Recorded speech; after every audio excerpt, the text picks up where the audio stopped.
আমার সাদা গায়ে কাদা লাগাই দিলি ও হাসিনা, সাদা গায়ে কাদা লাগাই দিলি। হ্যাঁ, কারণ এতদিন তো ভালো ছিলাম, ভুলাইয়া ভালাইয়া মরে, ভুলাইয়া ভালাইয়া মরে পোস্টার ধরাইয়া দিলি ওরে, ভুলাইয়া ভালাইয়া মরে লিফলেটটা ধরাই দিলি ওরে। এইটা বিতরণ করতে যেয়ে বিপদে তো ফেলাইলি আমার সাদা গায়ে কাদা লাগাই দিলি ও হাসিনা, সাদা গায়ে কাদা লাগাই দিলি। ঠিক না বেঠে? ওরে বুঝাইলো তোমরা ছড়াও পোস্টার, আমরা ঢুকতেছি। কথা কয় না, তোরা পোস্টার ছড়া আমরা ঢুকতেছি। এই কথা বলে পোস্টার ছড়াইতে নামাই দিলে। আর দিয়ে যারা ভালো মানুষ, এতদিন মায়ের খায় নাই, জেলে যায় নাই, ধরা হয় নাই, বাড়ি ভাঙা হয় নাই, কেউ কিছু বলে নাই, সেই লোকগুলো এখন জেলখানায়। কথা কয় না? এই জন্য যারা এখনো যাও নাই, তোমাদের বলবো ফাঁদে পা দিবা না। ফাঁদে পা, ফাঁদে পা দেয়া যাবে না। ফাঁদে পা দিলে কিন্তু ওই যে গান গাওয়া লাগবে আমার সাদা গায়ে, আবার না হলে মনির খানের মতো গান গাওয়া, তোমার কোনো দোষ নেই, আমারই তো দোষ, আমারই তো ভুল, পোস্টার মেরে আমি ফুটাতে চেয়েছি ফুল, আমারই তো ভুল। ঠিক না বেটে? বোঝে না, বোঝে না, কে বোঝে না। এতটুকু তো বুঝতে হয় যে নেতারা, এত বড় বড় নেতা যাদের কথায় উল্লুক ভাল্লুক বাঘ আর হরিণ এক ঘাটে পানি খায়, ঠিক কিনা? আমি এইসেও গতবার এসে আমলিগির পক্ষে কত কথা বলে গেলাম না? কার জন্যে এই ভালোবাসা, টাকা ঘরার বাড়ি, মরার পরে কবরেতে রাখবে তাড়াতাড়ি, বিনা লাভে বন্ধুরে কেউ, বিনা লাভে বন্ধুরে কেউ তুলার বোঝাও বই না, স্বার্থ ছাড়া এই ভুবনে আপন তো কেউ রহে না, স্বার্থ ছাড়া এই ভুবনে আপন তো কেউ রহে না, আপন আপন বলো কারে, কেউ তো আপন হয় না, আপন আপন বলি শিকারে, কেউ তো আপন হয় না, স্বার্থ ছাড়া এই ভুবনে আপন তো কেউ রহে না, স্বার্থ ছাড়া এই ভুবনে আপন তো কেউ রহে না। ঠিক বললাম না বে? ঠিক বললাম? কথা যেগুলো বললাম একটাও কি এর মধ্যে ভুল বলেছি? কারণটা কি? প্রমাণিত। যতদিন দিতে পারবেন ততদিন আপনার মূল্য আছে, যতদিন দিবেন ততদিন মূল্যায়ন করবে। যখন দেওয়া বন্ধ করে দেবেন তখন সন্তানের কাছে পিতার দাম নাই, ঠিক না বে ঠিক? পুত্রবধূর কাছে শ্বশুরের দাম নাই, ভাইয়ের কাছে বোনের দাম নাই, মায়ের কাছে সন্তানেরও দাম নাই। সন্তান যদি থাকে চারজন, একজন খুব দেখে খুব দেয়, আর একজন দিতে পারে না। মা জননীও দেখা যায় যে বেশি দেয় তার পক্ষ নিয়ে কথা বলে, আছে না নাই? ওগো আমার ভাইয়েরা, সুতরাং যতদিন দিবেন ততদিন আপনার কদর করবে, মূল্যায়ন করবে। যখন দেওয়া বন্ধ হয়ে যাবে দেখবেন অনেকে অসুস্থ হয়ে পড়ে থাকে। মসজিদে আসে ইমাম সাহেবকে বলে, হুজুর আপনি কিছু ছাত্রদেরকে নিয়ে আমার বাড়িতে চলেন, আমার বাবা অসুস্থ অবস্থায় আছে, তার চারিপাশে একটু কোরআন পড়তে হবে। তার কারণ হলো তাড়াতাড়ি করে কোরআন পড়ে যেন আজরাইলের ডেকে নিয়ে আসা যায়, ঠিক না বে ঠিক? হুজুর এতদিন টেলিভিশন চালাই, এই জন্য মনে হয় আজরাইল আসে না। আপনি যে ছাত্রদের নিয়ে কোরআন পড়বেন তাইলে মালাকুল মাউত আসতে পারে। আমার আব্বা মৃত্যু যন্ত্রণায় কষ্ট পাচ্ছে, কোরআন পড়লে একটু সহজ হয়ে যাবে, তার মানে জানো তাড়াতাড়ি চলে যাই রে, ঠিক না বেঠে? যতদিন দিয়েছেন ততদিন মূল্য ছিল। উৎকৃষ্ট উদাহরণ যদি দিতে চাই, আমার বাংলাদেশের সাবেক প্রধানমন্ত্রী শেখ হাসিনা তার স্মৃতি বিজড়িত এবং তার বাবার স্মৃতি বিজড়িত বাড়ি ঢাকার ৩২ নম্বর ধানমন্ডি। সেই বাড়িটা ভেঙে চুরমার করে দিল, তছনছ করে দিল।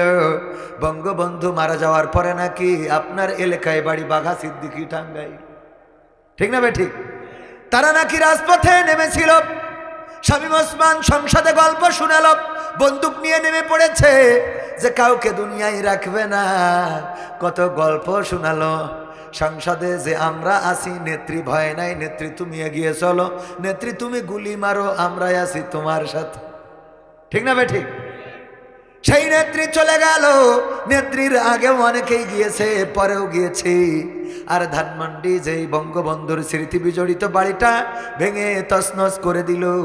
এত বড় বড় আওয়ামী লীগের নেতা যারা বলল খেলা হবে, পালাবো না, বলেছে না বলে নাই? তারপরে আমার ছাত্রলীগ যুবলীগের ভাইয়েরা বলল ওরা যদি প্রসাব করে, পিসাব করে, মানে বাংলা কথায় মুইতে দেয় আর কি, যদি এইটা করে তাইলে বানের পানির মতো ভেসে যাবে। অথচ ধানমন্ডিতে এমন একটা কাজ করা হলো, সেইখানে কোনো ছাত্রলীগ যুবলীগ আওয়ামী লীগ পাওয়া গেল না, কেউ বাধা দিতে আসলো না। আমি বলি ওগো আমার আওয়ামী লীগের ভাইয়েরা, এত বড় বাড়ি বঙ্গবন্ধুর স্মৃতি বিজড়িত 3 তলা বাড়িটা এবং আন্ডারগ্রাউন্ড, কেউ বলে আয়না ঘর, সেটা নাকি সিঞ্চন করা হয়েছে। তার মধ্যে কিছু হাড়গোড়, তার মধ্যে কিছু বাচ্চাদের শার্ট, কিছু জুতা, এগুলো পুরাতন থাকতেই পারে। আর হাড়গোড় মানুষের না গরুর না কুত্তার সেটাও তো বোঝা কষ্ট, ডিএনএ টেস্ট করলে বোঝা যাবে। যাই পাওয়া যাক না কেন, এই বাড়ি এত কিছু করা হলো, একজনও ওখানে যেহেতু কথা বলেন নাই, এখন চায়ের দোকানে বিড়ি টানবেন আর বলবেন যে আমরা আগামী দিনে চট করে ঢুকে পড়বো, খেলা আবার হবে, এইটা কিন্তু আর সহ্য করা হবে না, ঠিক না বে ঠিক? বাড়ি ঘরগুলো ভাঙা হচ্ছে, তছনছ করে দেওয়া হচ্ছে, শহরে বন্দরে হামলা করা হচ্ছে। বাধা যেহেতু দিতে পারছেন না, সাহস নাই, সুতরাং স্যার দোকানে বসে বলবেন না আগেই তো ভালো ছিলাম। হ্যাঁ, স্যার দোকানে বসে বসিতে হ্যাঁ আসছি, ভয়ঙ্কর রূপে ফিরবো। কি রূপে? ভয়ঙ্কর রূপে। তোদের রূপ তো বাংলাদেশের লোক দেখিছে। কিছুক্ষণ আগে তো রফিকুল ইসলাম খান মুহতারাম বলেই দিলেন 1 মাসে 2000-এরও বেশি ছাত্র শুধু হত্যা করে নাই, বরং ঢাকার অলিতে গলিতে, রাজপথে, বাড়িতে, ছাদে, হাটে, মাঠে পড়েছিল। সুতরাং তোমরা কত ভয়ঙ্কর জাতি দেখেছে, এর থেকে ভয়ঙ্কর রূপে ফিরবা। সেই ভয়ঙ্কর এ জাতি জানে যে তোমরা ফিরলে কত ভয়ঙ্কর হবা। কারণ তোমাদের পিলখানা হত্যাকাণ্ড, আলেম ওলামা হত্যা, আমিরে জামাতদেরকে হত্যা, সেক্রেটারি জেনারেল হত্যা, এমনকি বিএনপির শাখা চৌধুরী সহ অনেক নেতাকর্মী হত্যা, খুন, গুম, অপহরণ, ধর্ষণ, এগুলো তোমাদের নিত্য নৈমিত্তিক ব্যাপার ছিল। এমনকি দাদার দেশে পালিয়ে যেয়েও সেখানকার প্রশাসনের হাতে ধর্ষণের অপরাধে ধরা খেয়েছে। তার মানে ওয়েনেজেও মেশিন ঠিক রাখতে পারি, ঠিক না বে ঠিক? তো এর থেকে ভয়ঙ্কর হলে কি হইতে পারে? সুতরাং আমরাও সব রকম ভয়ঙ্কর মোকাবেলা করার জন্য প্রস্তুত আছি। তবে তোমরা বলো পালাবো না, তোমরা বলো পালাবো না বলে আবার পালিয়ে যাও। আর আমরা তারা যারা আমরা বলি ইন্না সলাতি ওয়া নুসুকি ওয়া মাহইয়ায়া ওয়া মামাতি লিল্লাহি রাব্বিল আলামিন, আমাদের নামাজ, কুরবানি, জীবন, মরণ কার জন্য? সুতরাং আমরা পালাবো না। আমাদের জীবন আল্লাহর জন্য, মরণও আল্লাহর জন্য। আমরা তো তারা যারা আমাদের পূর্বপুরুষরা দোয়া চাইতেন, বিশ্বনবীর কাছে এসে বলতেন ওগো বিশ্বনবী, আমি তো কিছুই দিতে পারলাম না, আজকের এই যুদ্ধে সবাই তো টাকা দিয়েছে, পয়সা দিয়েছে, অর্থ দিয়েছে, এই তাবুকের যুদ্ধে আমি কিছু দিতে পারলাম না। ওগো নবী গো, আপনার কাছে একটু দোয়া চাই, আপনি যদি দোয়া করেন সেই দোয়া কবুল হয়ে যায়, কারণ আপনি মুস্তাজাবুদ দাওয়া, আপনি যে দোয়া করেছেন সেই দোয়া কবুল হয়েছে। আবু হুরায়রার জন্য দোয়া করেছেন, কবুল হয়েছে। মসজিদের কিবলাটা নামাজের মধ্যে আপনি মনে মনে চেয়েছেন আপনার যেন কিবলাটা বাইতুল মাকদাস থেকে যেন বাইতুল হারাম হয়ে যায়, আল্লাহর ঘর যেন কাবাটা হয়ে যায়। আল্লাহর ঘর সেটা আল্লাহ রাব্বুল আলামিন বাইতুল মাকদাস থেকে ঘুরিয়ে মক্কার পানে করে দিয়েছেন। ওগো নবী একটু দোয়া করে দেন আজকের এই যুদ্ধের ময়দানে যে যেন আমার জীবনটা দিয়ে দিতে পারি, এই দোয়াটা আল্লাহর কাছে করে দেন। আল্লাহর নবী দোয়া করলেন, ওগো আব্দুল্লাহ জুলবাজাদাইন তোমার জন্য আল্লাহর কাছে দোয়া করি, হে আমার রব আমি আব্দুল্লাহ জুলবাজাদাইন তার রক্ত কাফেরদের জন্য হারাম করে দিলাম। আমাদের সেই শিক্ষা এখনো আছে না নাই? আমরা এখনো দোয়া করি, হে রব তুমি আমাদেরকে কোনো অ্যাক্সিডেন্টে মরণ দিও না, তুমি আমাদের রোগে শোকে মরণ দিও না, তুমি আমাদের হার্ট স্ট্রোকে ব্রেন স্ট্রোকে মরণ দিও না, তুমি আমাদের পানিতে ডুবাইয়ে চুবাইয়ে মরণ দিও না, তুমি আমাদের বিমান ক্র্যাশ খাইয়ে মরণ দিও না, তুমি আমাদের হেলিকপ্টার বিধ্বস্ত করিয়ে মরণ দিও না। ওগো আল্লাহ মরতেই যখন হবে তোমার দিনের আন্দোলনে থেকে যেন বাতিলের মোকাবেলায় কোরআন বুকে ধারণ করে যেন রাজপথে থেকে এই জীবনটা দিয়ে দিতে পারি। আল্লাহ তুমি আমাদের শাহাদাতের মৃত্যুটা নসিবে করে দাও। আমরা তো সেই জাতি যারা শাহাদাতের মৃত্যু প্রত্যাশা করি। আমরা গান গাই, আমাকে শহীদ করে সেই মিছিলে শামিল করে নিও, যেই মিছিলের নেতা আমির হামজা খুবাইব খাবাব তোমার ছিল যারা অতি প্রিয় শামিল করে নিও, আমাকে শহীদ করে সেই মিছিলে শামিল করে নিও। শাহাদাত শাহাদাত শাহাদাত চায়, শহীদ হয়ে বাঁচতে চায়, শাহাদাত শাহাদাত শাহাদাত চায়, শহীদ হয়ে বাঁচতে চায়। যে পথে শাহাদাত সে পথে জীবন হারাতে চায়, শাহাদাত শাহাদাত শাহাদাত চায়, শহীদ হয়ে বাঁচতে চায়। ঠিক না বেঠে? আমরা শাহাদাত প্রত্যাশা করি, আমরা এই মৃত্যুটাকে বরণ করার জন্য প্রস্তুত থাকি। আল্লাহর নবী আব্দুল্লাহ জুলবাজাদাইনের জন্য দোয়া করলেন, আল্লাহ তার মৃত্যুটা যেন কাফেরদের হাতে না হয়, কাফেরদের জন্য তার রক্তটা হারাম করে দিলাম।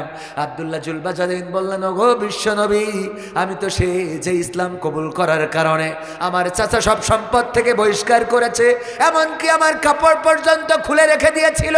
ওগো নবী আজকে আমি নিঃস্ব অসহায়, যুদ্ধের ময়দানে কিছু দিতে পারলাম না, জীবনটা দিতে চাইলাম, সেটাও আপনি কাফেরদের জন্য হারাম করে দিলেন, রক্তটা হারাম করে দিলেন। আপনি মুস্তাজাবুদ্দোয়া আপনার দোয়া কবুল হয়ে যায়। ওগো বিশ্ব নবী এখন তো আমি আর শহীদ হতে পারবো না, শহীদের রাস্তাটা বন্ধ হয়ে গেল। আল্লাহর নবী বললেন, ওগো আব্দুল্লাহ জুলবাজাদাইন শুনে নাও, যদি তুমি জ্বরে ভুগেও মারা যাও, যদি তুমি অসুস্থ হয়ে তোমার তাঁবুতে মারা যাও, তারপরেও আল্লাহ রাব্বুল আলামিন তোমার এই মৃত্যুটা তার দরবারে শাহাদাতের মৃত্যু হিসেবে কবুল করে নিবে। সুবহানাল্লাহ। আমাদের এই তামান্না থাকার দরকার আছে না নাই? বিশ্বনবী বলেছেন, যার মনের মধ্যে শহীদি তামান্না নাই, যেই মুসলমানের বুকের মধ্যে শাহাদাতের তামান্না নাই, তার মৃত্যুটা হবে মুনাফিকের মৃত্যু। আমরা কি সেই মৃত্যু চাই? আমরা মুনাফিকের মৃত্যু চাইব না। মুনাফিক মানে এত ভয়ঙ্কর, জাহান্নামের সর্বনিম্ন স্তরে থাকবে। শুধু তাই নয়, এর ঘটনা যদি জানেন, ওমর রাদিয়াল্লাহু তাআলা আনহুকে যখন আবু লুলু আক্রমণ করলেন ফজরের সময়, অনেক লম্বা ঘটনা, সময় অল্প শর্টকাটে শুনিয়ে কিছু সঙ্গীত শোনাবো। ওগো আমার ভাইয়েরা, আবু লুলু হামলা করলো, এক ইহুদির গোলাম নামাজের সময়টাকে বেছে নিলেন, গুপ্ত হামলা চালালেন, 7টারও বেশি আঘাত করলেন। সবচেয়ে বড় আঘাতটা ছিল পেটের মধ্যে ছুরিটা ঢুকিয়ে দিয়ে টান দিয়েছিলেন, এবং তার ছুরিটা খঞ্জরটা ছিল এমন, দুই পাশে ধারালো, মাঝখানে হাতল। এই খঞ্জরটা আবু লুলু নিজেই বানিয়েছিল, সে একজন ভালো কামার ছিল, সে নিজেই বানিয়ে বিষের মধ্যে ভিজিয়ে রেখেছিল 1 মাস। তারপরে সুযোগ বুঝে মসজিদে নববীতে ঢুকলেন। তখনকার সময় আলো ছিল না, 2টা বাতি জ্বলছিল কোনো মতে। কখন ঢুকেছেন কেউ জানে না। ওমর রাদিয়াল্লাহু তাআলা আনহু নামাজের ইমামতিতে দাঁড়ালেন, 2য় রাকাতে হামলা করলেন। ওমর রাদিয়াল্লাহু তাআলা আনহু বেহুশ হয়ে পড়ে গেলেন। আবু লুলুকে ধরার জন্য সাহাবীরা যখন পিছু নিল, সে একে একে 7 জনকে শহীদ করে দিল।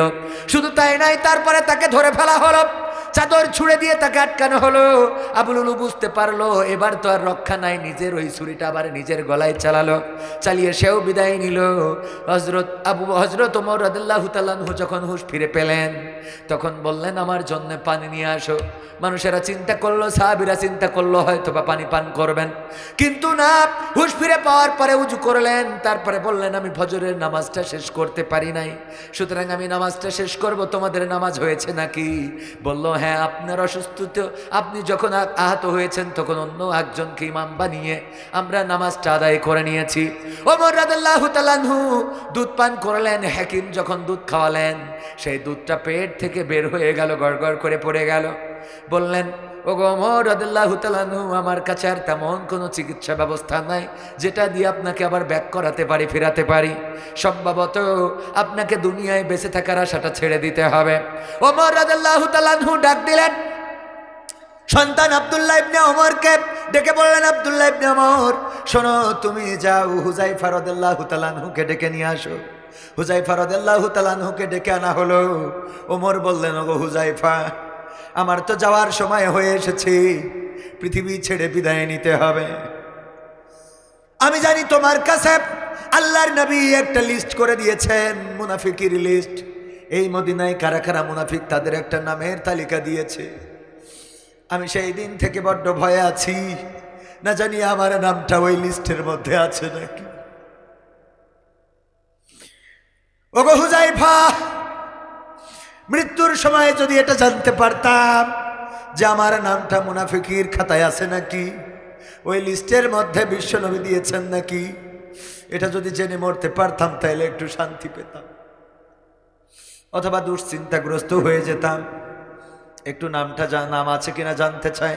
হুযায়ফা রাদিয়াল্লাহু তাআলা আনহু বললেন, ওগো ওমর, আমার নামের যে তালিকা আছে এটা তো সিক্রেট, কার নাম আছে এটা বলতে পারবো না, তবে এতটুকু বলতে পারি, ওমর বলে কোনো নাম আমি এখনো পাই নাই। ওমর রাদিয়াল্লাহু তাআলা আনহু এমন একজন ব্যক্তি ছিলেন যিনি রাতের অন্ধকারে মানুষের দুঃখ দুর্দশা দেখে বেড়াতেন। এমন একজন ব্যক্তি ছিলেন যিনি অভাবীর অভাব মোচন করে দিতেন। পরকাল সম্বন্ধে এতটাই ভীত ছিলেন। একবার একজন আসলেন আল্লাহর নবীর সাহাবী, ইসলামের দ্বিতীয় খলিফা ওমরের কাছে ফতোয়া জিজ্ঞাসা করার জন্য। জিজ্ঞাসা করলেন কোথায়? বলল উনি পানি আনতে গিয়েছেন কূপে। সেই রাস্তায় হাঁটা শুরু করলেন। পথিমধ্যে ওমর রাদিয়াল্লাহু তাআলা আনহুর সাথে দেখা হয়ে গেল, কাঁধের উপরে পানির একটা পাত্র। ওই লোকটি বললেন, ওগো ওমর, সালাম বলে বললেন, আপনার কাছে এসেছি একটু ফতোয়া জানার জন্য। বলল, ঠিক আছে, এখানে বলবেন নাকি আমার দরবারে গিয়ে বলবেন? এখানেই বলে ফেলি, যদি একটু বসতেন। ওমর রাদিয়াল্লাহু তাআলা আনহু বসলেন, কিন্তু পানির পাত্রটা মাটিতে রাখলেন না, তিনি রাখলেন নিজের হাঁটুর উপরে। ওই সাহাবী বললেন, ওগো ওমর, যেভাবে বসেছেন হাঁটুর উপরে পানির পাত্র রেখেছেন এতে তো বেশি কষ্ট হয়, বরং পানির পাত্রটা যদি একটু মাটিতে রাখতেন তাইলে সহজ হতো, আমিও রিল্যাক্সে আপনার সাথে কথা বলতে পারতাম। ওমর রাদিয়াল্লাহু তাআলা আনহু বললেন, ওগো নবীর সাহাবী, তুমি কি জানো না আমার এই পানির পাত্রটা ভিজা? এই ভিজা পাত্রটা যদি আমি এখন এই মাটিতে রাখি, এই জায়গাটা আমার না, এই জমিনটা অন্য কারোর মালিকানাধীন। এই জমির মালিকের কিছু মাটি আমার এই কলসের নিচেই, আমার এই পাত্রের নিচেই লেগে আমার বাড়িতে চলে যাবে। পরকালের ময়দানে যদি আল্লাহ বলেন, ওগো ওমর, তোমার কলসের নিচেই করে আর একজনের জমিনের মাটি কিছু বাড়িতে নিয়ে আসছিলে, তার হিসাব দাও। আল্লাহু আকবার। আর এখন মানুষের বাড়ি লুট করার জন্য প্রস্তুত, এর জমি দখল করা, ওর বাড়ি লুট করা, ওর এই জায়গা করা, ওই জায়গা করা। অনেকেই বলবে আগে করেছে তাই এখনো চলে। ভাইয়েরা আমার, যারা অধম হবে তাদের উত্তম দিয়ে মোকাবেলার দরকার আছে না নাই? যারা অধম হবে তাদের উত্তম দিয়ে মোকাবেলা করব।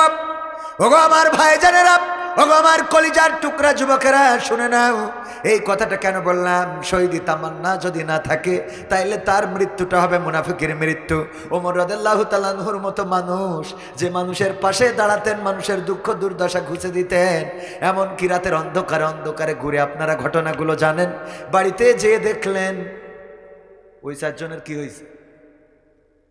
আওয়ামী লীগের লোক নাকি না জামাতের? কি হয়েছে আপনাদের?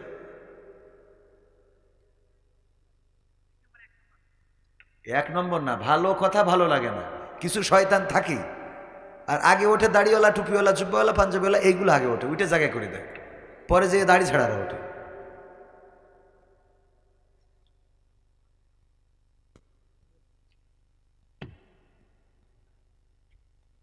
আমি বলেছি যে ৪৫ মিনিট কথা বলবো, আপনাদের তো ৪৫ মিনিট কষ্ট হওয়ার কথা না, এতক্ষণ বসে আছেন সারা রাত না?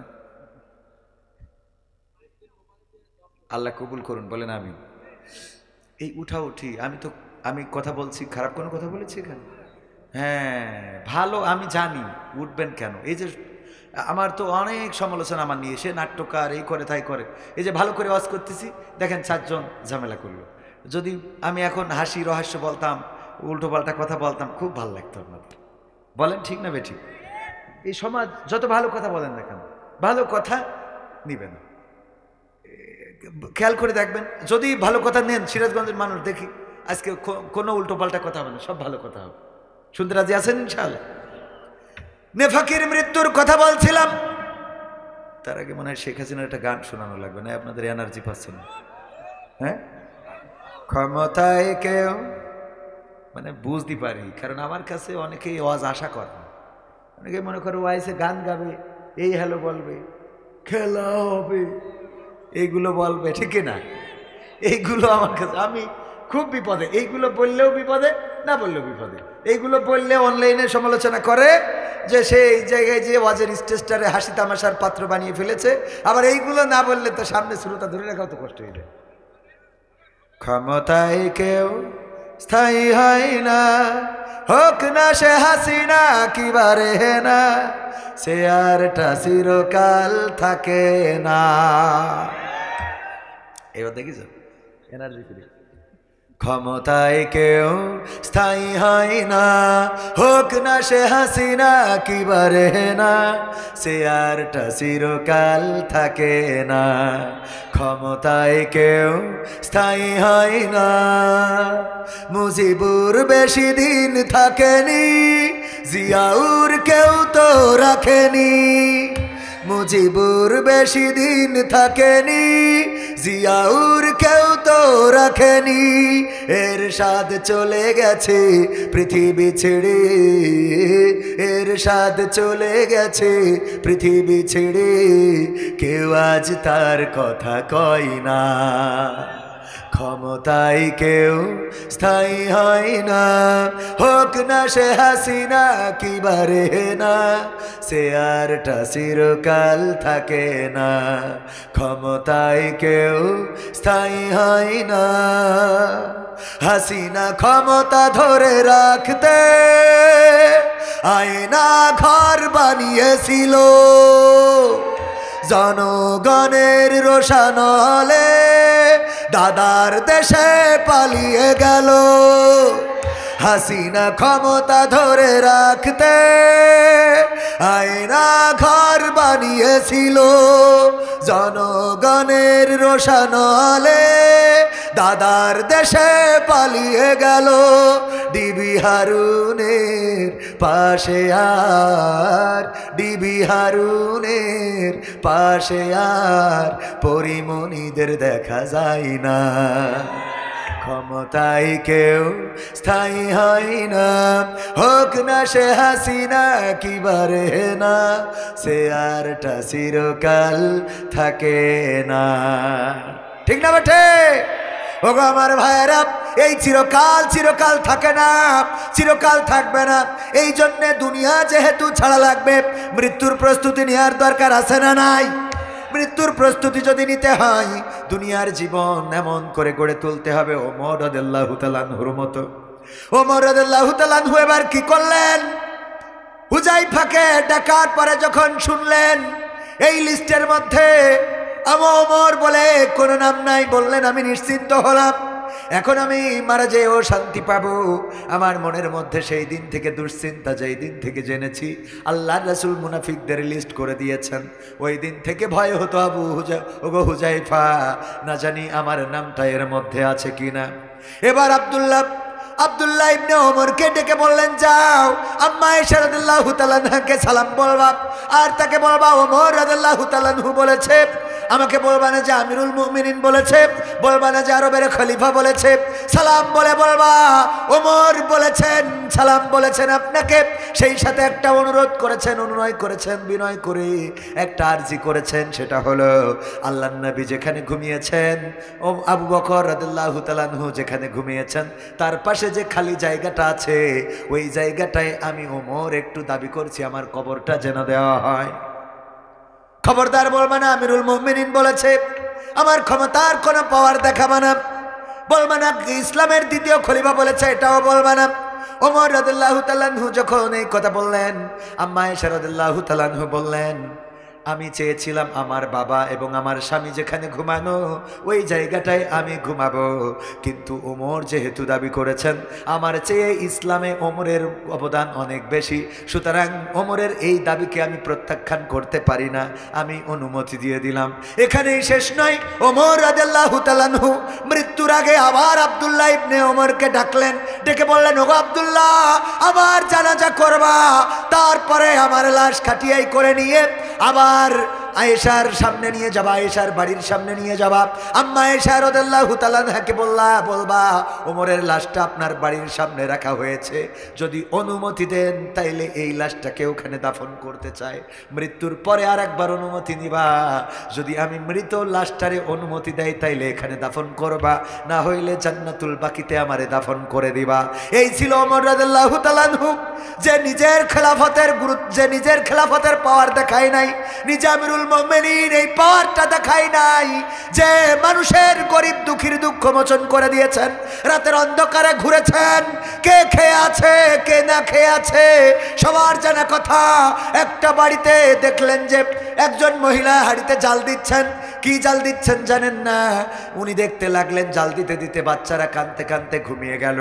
ওমর রাদিয়াল্লাহু তাআলা আনহু বাড়িতে ঢুকলেন, তারপরে বললেন, ওগো কি জাল দিচ্ছিলে গো মহিলা, কি এমন জ্বালাচ্ছিলে যে রান্না শেষ হয় নাই, তোমার সন্তানেরা ঘুমিয়ে গেল। ওমর রাদিয়াল্লাহু তাআলা আনহুকে সেই মহিলা জানালেন, আমার সন্তানেরা ক্ষুধার্ত, 3-4 দিন ধরে কিছু খায় না, আমার বাড়িতেও কিছু নাই, কোনো খাবার ব্যবস্থা করতে পারি নাই, এই জন্যে পাথর কুড়িয়ে এনে জ্বালাচ্ছিলাম যেন ওরা সান্ত্বনা পায়, আর আমি জানি ওরা ক্লান্ত হয়ে একসময় ঘুমিয়ে পড়বে, এই কারণে আমি এই পাথরগুলো জ্বালাচ্ছিলাম, ওরা ঘুমিয়ে গিয়েছে, চুলাটা নিভিয়ে দিয়েছি।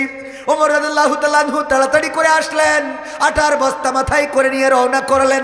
সাথে থাকা লোকজন বলল, আটার বস্তাটা আমাদের মাথায় দেন। ওমর বললেন, তোমাদের মাথায় দিতে পারি যদি তোমরা আমাকে কথা দাও, পরকালে আল্লাহ যেদিন বিচারের কাঠগড়ায় দাঁড় করাবে, যেদিন গুনার খাতাটা আমার হাতে দিয়ে দেবে, ওই দিন ওই গুনার খাতাটা তোমরা তোমাদের কাঁধে নিবা, এইটাতে যদি রাজি থাকো তাইলে আটার বস্তাটা মাথায় দেব। আল্লাহু আকবার বলবেন না? চলে গেলেন বাড়িতে, রুটি বানালেন নিজ হাতে, সেকে দিলেন, তারপরে বাচ্চাদের ডাকলেন, খাওয়ালেন, নিজে মুখে তুলে খাওয়ালেন। ওই মহিলা বলল, কে তুমি বাবা? জানি না, তোমার জন্য আমি একটু দোয়া করতে চাই। দুটি হাত তুলে দোয়া করলেন, ওগো রব, এই আরব বিশ্বে যদি তুমি ওমরের মতো একজন প্রেসিডেন্ট না বানায়, এই লোকটার মতো যদি একজন খলিফা বানিয়ে দিতে, ওগো আল্লাহ, তাইলে এই রাষ্ট্রের অবস্থাটা আরো পরিবর্তন হয়ে যেত। ওমর রাদিয়াল্লাহু তাআলা আনহু বললেন, ওগো মহিলা, ওগো বুড়িমা, আপনি কালকে ওমরের রাজপ্রাসাদে আসবেন, তার দরবারে আসবেন, ওখানে আমি থাকবো, আপনার জন্য কোনো ব্যবস্থা যদি করা যায় করে দেব। পরের দিন যখন এই মহিলা গেলেন, যে দেখলেন যেই আসনে আর একজন প্রেসিডেন্ট তিনি মনে করেছেন বসে থাকবেন, সেই আসনে যেয়ে দেখে গতকাল রাত্রে যিনি নিজ হাতে রুটি বানিয়ে বাচ্চাদের মুখে তুললে খাইয়েছেন, সেই লোকটাই আজকে খলিফার আসনে বসা। আর আমাদের চেয়ারম্যান হইলেই বাইসাইকেল নাই, চেয়ারম্যান হইলেই মোটরসাইকেল, আবার সাথে ড্রাইভার রাখে, আছে না নাই? চেয়ারম্যান হয়েই ভাব বাড়ি যায়, আরে বাবা। আর চেয়ারম্যানের পিএসের তো গিয়ার আরো বেশি, ও যদি 4 গিয়ার হয় 5 গিয়ারের পালসার, ঠিক না ভাই? ঠিক। আরে গিয়ার না জাতি, এখনো জাতি পারিনি, তাই কত গিয়ার কত জায়গায়, আছে না নাই? আর গেলি কি হবে? মাথায় রাখবেন, এই দুনিয়া চিরস্থায়ী না। ক্ষমতাও আল্লাহ যাকে চান, ওয়াতু ইজ্জু মান তাশাউ ওয়া তুযিল্লু মান তাশা, আল্লাহ যাকে চান তাকে ইজ্জত দেন, যাকে চান তাকে বেইজ্জতি করেন। এটার মালিক কে? সুতরাং সেই আল্লাহর পরে নির্ভর করে আমার দুনিয়ার পরে চলতে হবে ভাইয়েরা আমার। এমপিরা সব কোথায় গেল, মন্ত্রীরা সব কোথায় গেল, কোথায় কাদের কাকা, তাদের ছাড়া দেশটা এখন লাগে ফাঁকা ফাঁকা। ঠিক না বেঠে? পালাবো না, প্রয়োজন হলে ফখরুলের বাসায় গিয়ে উঠবো, ঠাকুরগাঁওয়ে বাসা আছে না। ঠিক না বেঠে? পালাবে না পালাবে না, যাই না তবু দেখা, পালাবে না পালাবে না, যাই না তবু দেখা, তাদের ছাড়া দেশটা এখন লাগে ফাঁকা ফাঁকা, ওদের ছাড়া দেশটা এখন লাগে ফাঁকা ফাঁকা। আইন মন্ত্রী আটকে গেল আইনেরই ফাঁকে, দাড়ি ছাড়া দরবেশের ভণ্ড ভণ্ড লাগে। ঠিক না বেঠে? আইন মন্ত্রী আটকে গেল আইনেরই ফাঁকে, দাড়ি ছাড়া দরবেশের ভণ্ড ভণ্ড লাগে। শুনছি কত নেতা নেত্রী খাইতেছে ভাই ডান্ডা, বিচারপতি কালামানিকের ফাটিয়েছে আন্ডা। পলকের ঝলক গেল, পলকের ঝলক গেল থামিয়ে নেটের চাকা, তাদের ছাড়া দেশটা এখন লাগে ফাঁকা ফাঁকা, ওদের ছাড়া দেশটা এখন লাগে ফাঁকা ফাঁকা। কই গেল সেই সংসদেতে মমতাজের গান, কোথায় গেল হজরত বলা স্বামী মুসলমান। মমতাজ আপা আপনাদের এলাকার লোক না কেন? এইদিকে তো টাঙ্গাইল না মানিকগঞ্জ? মানিকগঞ্জ, ও আচ্ছা মানিকগঞ্জ। হ্যাঁ, আমি বললাম মমতাজ আপার মতো নেমখারাম বেঈমান স্বার্থপর লোক থাকতে পারে কেন? সংসদে গান শুনালো, যেই সংসদে জনগণের কথা বলবে, যেই সংসদে মানুষের অভাবের কথা বলবে, যেই সংসদে মানুষের অধিকারের কথা বলবে, যেই সংসদে এই সমাজের কি প্রয়োজন সেটার কথা বলবে, সেটা না বলে ওই সংসদে তেল মারার কথা হতো। আর তেলগুলো সব ওদের খাটের নিচেই পাওয়া যেত, কারণ তেল খাটের নিচেই নিয়ে ঘুমাইতো যেন ভালো করে তেল মারতে পারে। ঠিক না বেঠে? আর তেল মারত সাংবাদিক, সংবাদ সম্মেলন হচ্ছে, ভাই আপনি কোন টিভির? আমি 72 টেলিভিশনের, আপনার কি প্রশ্ন আছে বলেন। প্রশ্ন আছে বলেন। আমার প্রশ্ন হলো, মাননীয় নেত্রী আসার পরে এই দেশে যত উন্নয়ন হয়েছে, পদ্মা সেতু, মেট্রো রেল যা করেছেন, টানেল করেছেন, চারিদিকে শুধু উন্নয়ন, একদম ম্যাজিক ম্যান, তিনি যা চান তাই হয়ে যায়, এই আমার প্রশ্ন। এর মধ্যে প্রশ্ন কোনটা? ঠিক না ভাই? ঠিক। আপনার প্রশ্ন কোনটা? মানে প্রশ্ন করার ভাষা হারিয়ে ফেলেছি, এত উন্নয়ন দেখে প্রশ্নের কথা মনে নেই, দরকারও নেই।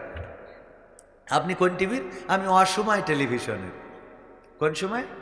অসময়। আপনি বলেন, মাননীয় নেত্রী আপনি আসলে অভূতপূর্ব উন্নয়ন বাংলাদেশে করেছেন। আপনি যে উন্নয়ন করেছেন, আমাদের বর্ডার, আমাদের সীমানা, এমনকি সেন্ট মার্টিন, তারপরে আপনি কিছু সীমানা আমাদের বাড়িয়েছেন, রোহিঙ্গাদের আপনি ত্রাণ দিয়েছেন, আপনি আমেরিকা, লন্ডন, অনেক দেশের সাথে ভাবমূর্তি উজ্জ্বল করেছেন, দাদার সাথে আপনার সুসম্পর্ক, ধন্যবাদ আপনাকে।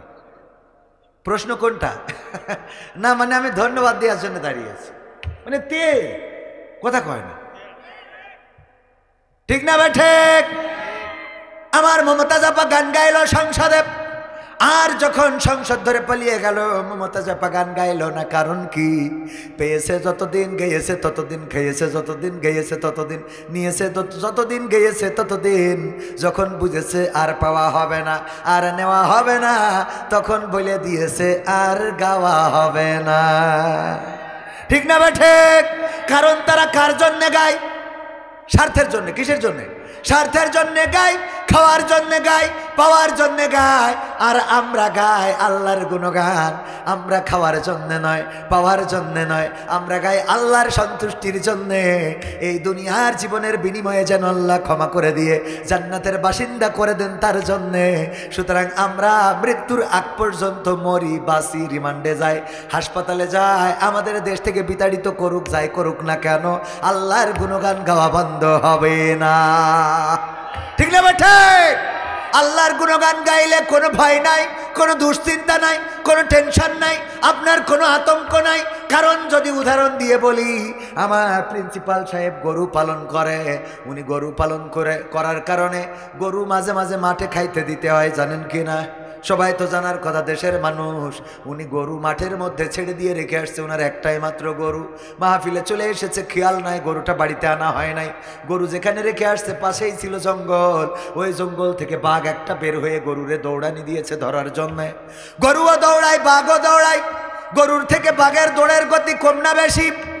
বেশি হওয়ার কারণে গরু চিন্তা করলো বাঘের সাথে তো পারবো না, বুদ্ধি করে পাশে একটা কাদাওয়ালা জমিন ছিল, কাদাওয়ালা ক্ষেত ছিল বা পুকুর ছিল, তার মধ্যে লাফ দিয়েছে। কাদার মধ্যে 4 হাত পা ডেবে গেছে, উঠাইতেও পারে না, বেরও করতে পারে না। বাঘও ধরার জন্য, গরুরে ওই ধরার জন্য যখন লাফ দিয়েছে, বাঘের দৌড়ের গতি বেশি থাকার কারণে গরুরে রেখে 3 হাত সামনে যাই পড়েছে। কয় হাত? বাঘেরও হাত পা ডেবে গেছে। যত ছাড়াইতে চায় তত জড়িয়ে যায়, এমন কিছু কাদা আছে না নাই? চোরাবালি যত ছাড়াইতে চাবেন তত জড়িয়ে যায়, বাঘ যত ছাড়াতে চায় তত জড়াইয়ে যায়। গরু কোনো টেনশন ছাড়াই বসে বসে খালি জাবর কাটাছে। গরু বলছে, গরু জাবর কাটাছে, বাঘ বলতে চাই গরু তুই তো আসলেই গরু। কে ভাই কি আছে? গরু তো ভাই কি আইয়া ভাই, অসুবিধা কি? এই গরু অসুবিধা কি মানে? তোরে যদি আমি ধরতাম তাইলে তোরে তো খেয়ে আমার প্রাণটা বাঁচাইতাম, একজন তো বেঁচে থাকতাম। আবার তুই যদি দৌড়াই পালিয়ে যেতিস তাইলে তুইও বেঁচে যেতিস, আমিও বেঁচে যেতাম। কিন্তু এমন একটা কাম করেছিস রে গরু, এখন তুইও মরবে আমিও মরব। অসুবিধা কি ভাই? এই গরু তাহলে কি করতে হয়? অসুবিধা কি? তোর তো কুরবানি করিনি কেন এতদিন? অসুবিধা কি মানে? ইচ্ছা সে হলো, তোর তোর অসুবিধা কি সেইটা বুঝাচ্ছি না। মরে গেলে কি হবে ওটা বোঝার দরকার নাই। তবে এতটুকু বলতে চাই, যেহেতু এই বিপদে পড়েছি, এখন ছাড়াইতেও পারি না, বেরোইতেও পারি না, মারা যেতে হবে। আমি কত টেনশন করি, আর তুই টেনশন ছাড়া জাবর কাটাস কেমনে? মানে আমি টেনশন করি, তুই জাবর কাটাস কেমন? গরু বলে, ওগো ভাই তুমি তো জানো না, তুমি থাকো বনে, আমার খবর রাখো না। আমার একজন মালিক আছে, আমি তার গোলাম, আমি তার আনুগত্য স্বীকার করে নিয়েছি। আমি তার, সে যদি বলে ডাইনে যাও আমি ডাইনে যাই, সে যদি বলে বামে যাও আমি বামে যাই, সে যদি বলে গাড়ি টানো আমি টানি, সে যদি বলে নাঙ্গল চষতে আমি চষি, সে যখন দুধ চায় আমি চুপ করে দাঁড়িয়ে থাকি, আমার থেকে দুধ দহন করে নেয়। সে যখন যা বলে আমি ওই মালিকের তাই করে দিই। তিনি হলেন ওই পুকুর পাড় SNB ফাজিল ডিগ্রি মাদ্রাসার প্রিন্সিপাল। আমি উনার গোলাম। উনি যখন বাড়িতে আসবেন, গোয়াল ঘরে লাইট মেরে দেখবে আমি নাই, তখন উনি তাড়াতাড়ি করে আরো মাস্টার নিয়ে চলে আসবে আমারে খোঁজার জন্যে। মাঠে এসে টর্চ লাইট দিয়ে খুঁজতে খুঁজতে যখন ওই লাইটের আলোয় তোমারেও দেখবে আমারেও দেখবে, আমার মালিক, আমি তার আনুগত্য করার কারণে, তার কাছে আমি আমাকে সমর্পণ করে দেওয়ার কারণে ওই মালিক আমাকে উদ্ধার করে নিয়ে যাবে। আর তোমার জন্যে আমি এই বিপদে পড়েছি, সুতরাং তোমাকে এখানে কবর দিয়ে তারপরে বাড়ি যাবে। এখন বলো আমি জাবর কাটাবো নাকি তুমি কাটাবা? কথা কি বোঝা গেছে? যে মালিকের আনুগত্য করে তার জন্য এটাই যথেষ্ট যে আল্লাহর কথা মতো ফজরের আজান দিলে ঘুম থেকে ওঠে, ঘুম থেকে নামাজ উত্তম, সে আর ঘুমায় না, কম্বলটা লাথি দিয়ে ফেলে দেয়, মসজিদে চলে যায় নামাজের জন্যে। যখন সকাল না হতে আবার কোরআন তেলাওয়াত করে দিনের শুরু করে, কাজ করতে করতে আবার জহরের সময় যখন মুয়াজ্জিন বললে হাইয়া আলাস সালাহ হাইয়া আলাল ফালাহ, আসো নামাজের দিকে, আসো কল্যাণের দিকে, তখন সব কাজ ফেলে রেখে আবার মসজিদে চলে যায়। আবার ব্যস্ত হয়ে পড়ে দুনিয়ায়। আসরের আজান দেয় মুয়াজ্জিন, আবার মসজিদে চলে যায়। মাগরিবের আজান আবার চলে যায়। ইশার আজান আবার নামাজ পড়ে তারপরে ঘুমাতে যায়। এমন ভাবে যারা আল্লাহর আনুগত্য স্বীকার করে নেয়, ইসলামী আন্দোলনের জন্য ডাক দিয়েছে, কোরআন কায়েমের জন্য ডাক দিয়েছে, বাড়িতে খাবার আছে কি নাই? সন্তান বলল বাবা তুমি তো চলে যাও, না জানি এই মিছিলে গেলে গুলি হইতে পারে, না জানি এই মিছিলে গেলে নির্যাতন নিষ্পেষণ হইতে পারে। সব মায়া ধ্যান ধারণা ভুলে আল্লাহর দিন, আল্লাহর জমিনে বাস্তবায়নের জন্য সব কষ্ট ভুলে রাজপথে ঝাঁপিয়ে পড়ে, বাতিলের মোকাবেলায় নিজেদেরকে সমর্পণ করে দেয়। কারণ তারা পড়েছে ইন্না সালাতি ওয়া নুসুকি ওয়া মাহইয়ায়া ওয়া মামাতি লিল্লাহি রাব্বিল আলামিন। তারা পড়ে নিয়েছে ও গরব, ঘোষণা করে দিলাম, নিশ্চয় আমাদের সালাত, আমাদের কুরবানি, এই কুরবানির মধ্যে শুধু গরু কুরবানি না, এই কুরবানির মধ্যে শুধু ছাগল কুরবানি না, এই কুরবানির মধ্যে ওই ঈদুল আজহার ঈদের কুরবানি না, এই কুরবানির মধ্যে এই মাদ্রাসায় 1 ব্যাগ সিমেন্ট দিয়েছেন, এটাও কুরবানি। ঠিক না বেঠে? আপনি এখানে সময় দিচ্ছেন, এটাও কুরবানি আল্লাহর জন্য। আপনার জীবনের এই সময়টা এখন স্ত্রীর সাথে শীতের সময় যাদের বউ আছে, কম্বলের মধ্যে আরামে ঘুমাইতে পারতেন, কিন্তু সেই আরামটারে হারাম করে এই মাহফিলে চলে এসেছেন। আমার যুবকেরা লাইলাতুল ফেব্রুয়ারির প্রস্তুতি নিতে হবে। ঠিক না বেটে? কয় ঠিক। শয়তান কোথাকার, কয় ঠিক। লাইলাতুল ফেব্রুয়ারি বুঝেছে, ও বুঝে বলি তো ঠিক। কারণ একজন দেখলাম গার্লফ্রেন্ডের উপহার দিতে হবে লাইলাতুল ফেব্রুয়ারিতে, টাকা নাই বলে ধাড়ি ছাগল চুরি করিয়েছে। মানুষের ছাগল চুরি করে পর্যন্ত 14 ফেব্রুয়ারি ভ্যালেন্টাইন্স ডে পুরস্কার উপহার কেনার জন্য ছাগল চুরি করে। ও গো যুবকেরা, আমি বলি যারা সুন্দরীদের পিছনে ঘুরে বেড়াও, আজকে মনির খান তার ওয়াইফের ছবি সহ একটা ফেসবুকে পোস্ট দিয়েছে। মনির খান কার ছবি সহ? ওয়াইফের ছবি সহ। তো অনেকেই লেখছে মাশাল্লাহ, মারহাবা, অনেক সুন্দর, নাইস, বিউটি, কিউট, যার যা মনে চাই লেখছে। একজন দেখলাম ওখানে লিখেছে, এত সুন্দরী বউ থাকতে আপনি অঞ্জনা অঞ্জনা করেন কেন? এত সুন্দরী বউ থাকতে আপনি অঞ্জনা অঞ্জনা করেন কেন? আমি আমার যুবকদেরকে বলতে চাই, ওগো যুবকেরা, যেই মেয়েটার পিছনে ঘুরে বেড়াও, ওই মেয়েটার মালিক কে? মেয়েটার বানাইছে কে? ওই চেহারাটা দিয়েছে কে? রূপের বড়াই করিস না রে, রূপ চিরদিন থাকে না। টাইম তো শেষ। হ্যাঁ, আর একটু সময়। রূপের বড়াই করিস না রে, রূপ চিরদিন থাকে না। নিজের মুখটা দেখা একদিন হইবে তোমার যন্ত্রণা, নিজের মুখটা দেখা একদিন হইবে রে তোর যন্ত্রণা। চেহারার বড়াই কইরো না ভাই, রূপ চিরদিন থাকে না। চেহারার বড়াই কইরো না বোন, রূপ চিরদিন থাকে না। নিজের মুখটা দেখা একদিন হইবে তোমার যন্ত্রণা, নিজের মুখটা দেখা একদিন হইবে রে তোর যন্ত্রণা। সময় হইল বড় শিক্ষক, সব দিবে শিখাইয়া, সুখের জীবন থাকবে না রে, দেখবে না কেউ চাইয়া। সময় হইল বড় শিক্ষক, সব দিবে শিখাইয়া, সুখের জীবন থাকবে না রে, দেখবে না কেউ চাইয়া। মরার আগে মরবি রে তুই, জ্বালা সইতে পারবি না। মরার আগে মরবি রে তুই, জ্বালা সইতে পারবি না। নিজের মুখটা দেখা একদিন হইবে রে তোর যন্ত্রণা, নিজের মুখটা দেখা একদিন হইবে তোমার যন্ত্রণা।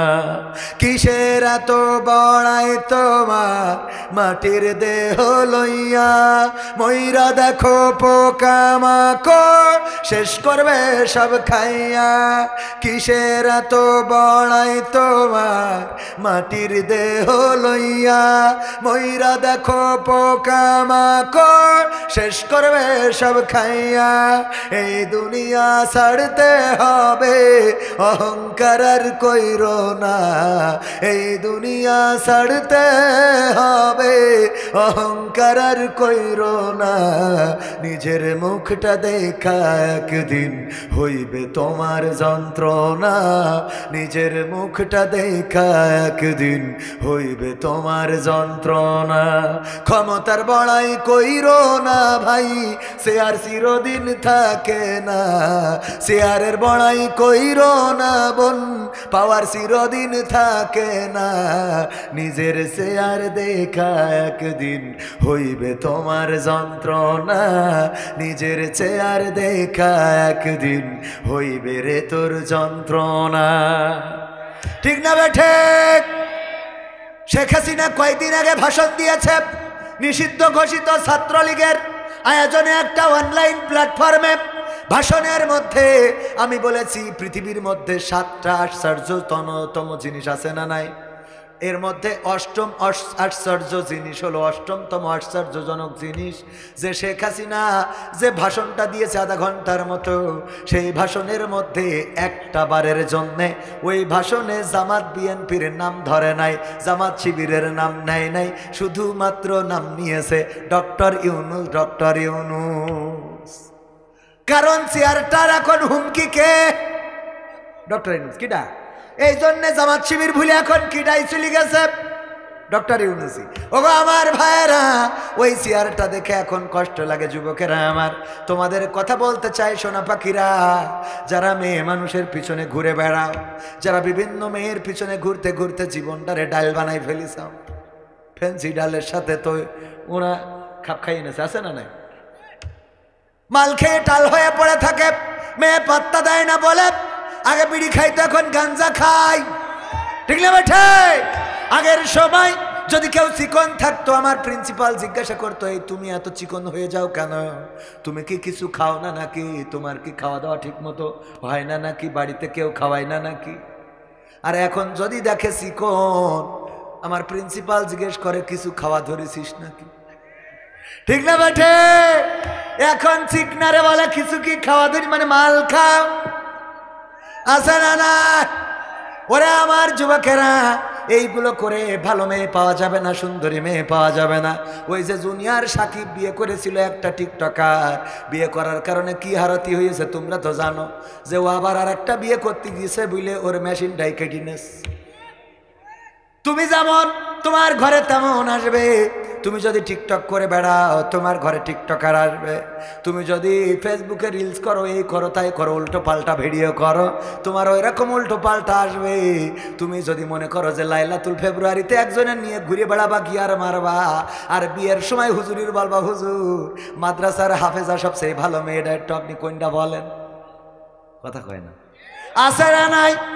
গিয়ার মারে একজনের সাথে আর বিয়ে করে আর একজনের, বিয়ে করার পরে বলে আমার বউ রে বাবা এত পর্দাশীল, কারোর সামনে মুখ খোলে না, খুব পর্দাশীলা। ও যে কত বড় পর্দাশীলা তুমি তো জানো না, জানে আল্লাহ। তুই যদি একজন রে 14 তারিখে ঘুরাস, তাহলে তোর ওইটারও আর একজন ঘুরাই তারপর তোর কাছ পাঠাইস, ঠিক না বেটা? তুমি মনে কাছে ফেরেশতা ধরে নিয়ে আইসাও, হ্যাঁ? এটা কখনো হওয়া সম্ভব না। প্লাসে প্লাসে কি কয়? প্লাসে প্লাসে মাইনাস, প্লাসে প্লাসে প্লাস, আর মাইনাসে মাইনাসে, মাইনাসে মাইনাসেও প্লাস, কিন্তু প্লাসে মাইনাসে, তার মানে একটা যদি আল্লাহওয়ালা হয় আর একটা যদি শয়তান হয়, তাইলে ফিরাউন আসিয়ার মতো কোনোদিন মিল হবে না। কোনো না কোনো এক সময় দুইজনের পার্থক্য হওয়া লাগবে না, লাগবে না? যদি নূহ আলাইহিস সালাম তার স্ত্রী ছিল, তার স্ত্রী এবং নূহ কি মিল হয়েছে নাকি? না, হয় নাই। সুতরাং প্লাসে মাইনাসে মাইনাস, মনে রাখতে হবে, মাইনাসে প্লাসে মাইনাস, আর মাইনাসে মাইনাসে মানে দুইটাই যদি গাঞ্জাখোর হয় তাইলে সংসার টেকবে, আবার দুইটাই যদি নামাজি হয় তাও টেকবে। প্লাসে প্লাসে প্লাস, মাইনাসে মাইনাসেও। কিন্তু প্লাস আর মাইনাস যদি হও, তুমি যদি মালখোর হও আর তোমার বাড়ি আসার পরে নামাজ পড়ে দেখে যদি মনে করো বউ ভালো, বুঝে নেবা ওরও কোনো কিছু আছে, তা না হলে তোর সাথে টিকার কথা নয়। টেকবে বলেন? টেকবে না তো। একজন আমাদের কলেজের টিচার ছিলেন, বাড়ি বরিশাল, বলল কবির ভাই একটা লজ্জার কথা বলি, আপনি তো ওয়াজ করেন মাঝে মাঝে, কাজে লাগতে পারে কি? আমার চাচা ছিল সমবয়সী, আমি তার ভাতিজা। আমার সমবয়সী হওয়ার কারণে বন্ধুর মতো কথা শেয়ার করতো। বিয়ে করার পরে আমার চাচি আমার চাচার ঠোঁটে কোনোদিন কিস করতে দিত না। এটা দুঃখের বিষয় না? এটা তো খারাপ কাজ না পাগল, সওয়াবের কাজ। সুবহানাল্লাহ বলবেন না? তাও মনে হয় অনেকেই বলেননি, বলেন সুবহানাল্লাহ। আল্লাহর নবী বললেন, ওগো আমার সাহাবীরা শুনে নাও, যদি কেউ তার স্ত্রীর সাথে সঙ্গম করে, মিলন করে, স্ত্রীর সাথে যদি মিলিত হয়, আল্লাহ রাব্বুল আলামিন তার আমল নামায় সওয়াব দিয়ে দেন।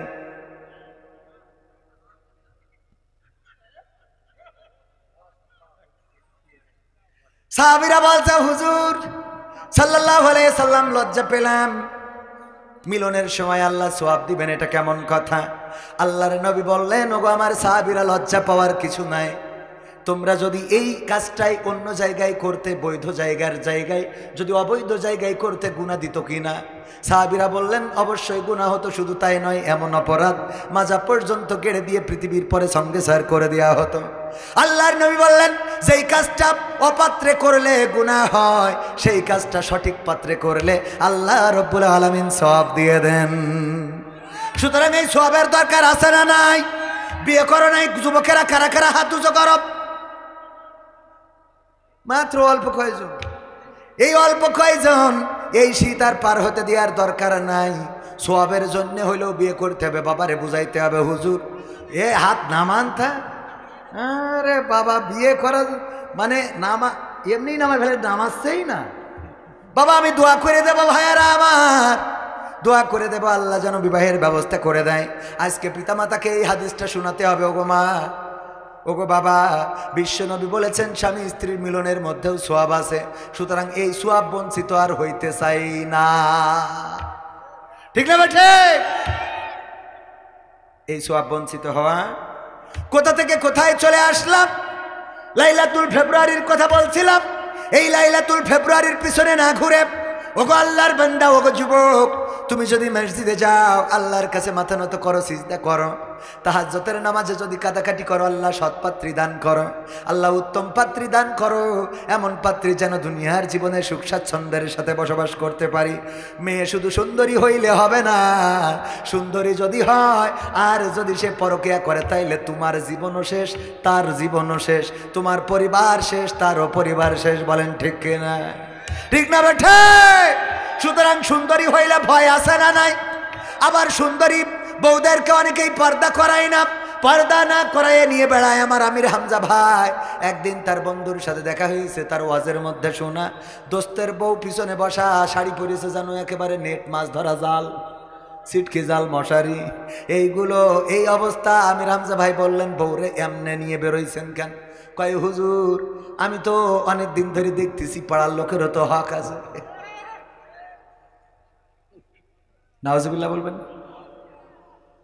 অনেক যুবক আছে স্ত্রীরা সুন্দরী মানুষের সামনে শো করে গর্ববোধ করে যে আমি মালদা নিয়ে আইছি, দেখ কেমন আছে না নাই। বলে যে পিকনিকে যেতে হবে, সবচেয়ে সুন্দর শাড়ি, আয়না, সাইলা সাইলা, বাইলা, গয়না, তারপরে রং সং ঢং, এইসব সাজু গুজু করে। আর এইগুলো করে পিকনিকে নিয়ে যায়, বাসের মধ্যে ঘষাঘষি ডলাডলি আছে না নাই। তারপরে নিয়ে গেল পিকনিকে, কতজন দেখলো, দেখার পরে আহারে আমার বউ থেকে তো ওর বউটা তো দেখি মালটা ভালো আছে না নাই। আস্তে করে ভাই গিয়েছে টয়লেটে, এসে বলে ভাবি যদি নম্বরটা দিতেন, মাঝে মাঝে একটু খোঁজ খবর নিতাম। ভাই তো ঠিক মতো ফোন ধরে না, ভাইয়ের খবর জানার জন্য একটু নম্বরটা আপনারটাও দরকার, ভাইয়ের খবর নেবে তাই দরকার আছে না নাই। বুদ্ধি, কোনো না কোনো বুদ্ধি করি নাম্বারটা নিল। তারপরে স্যাটিং করতে করতে এক সময় ব্যাটিংও শুরু আছে না নাই। ওগো আমার ভাইরা, এই জন্য নিজের স্ত্রী, আল্লাহ বললেন ওয়াকরনা ফি বুয়ুতিকুন্না ওয়ালা তাবাররাজনা তাবাররুজাল জাহিলিয়াতিল উলা। ওগো নারীরা, তোমরা পর্দার মধ্যে থাকো, জাহিলি যুগের মেয়েদের মতো সাজুগুজু করে নিজেদেরকে প্রদর্শন করে বেড়ায়ও না। আর এখনকার মা বোনেরা সিদ্ধান্ত নিয়েছে আল্লাহর কথাও মানবে আর শয়তানের কথাও মানবে।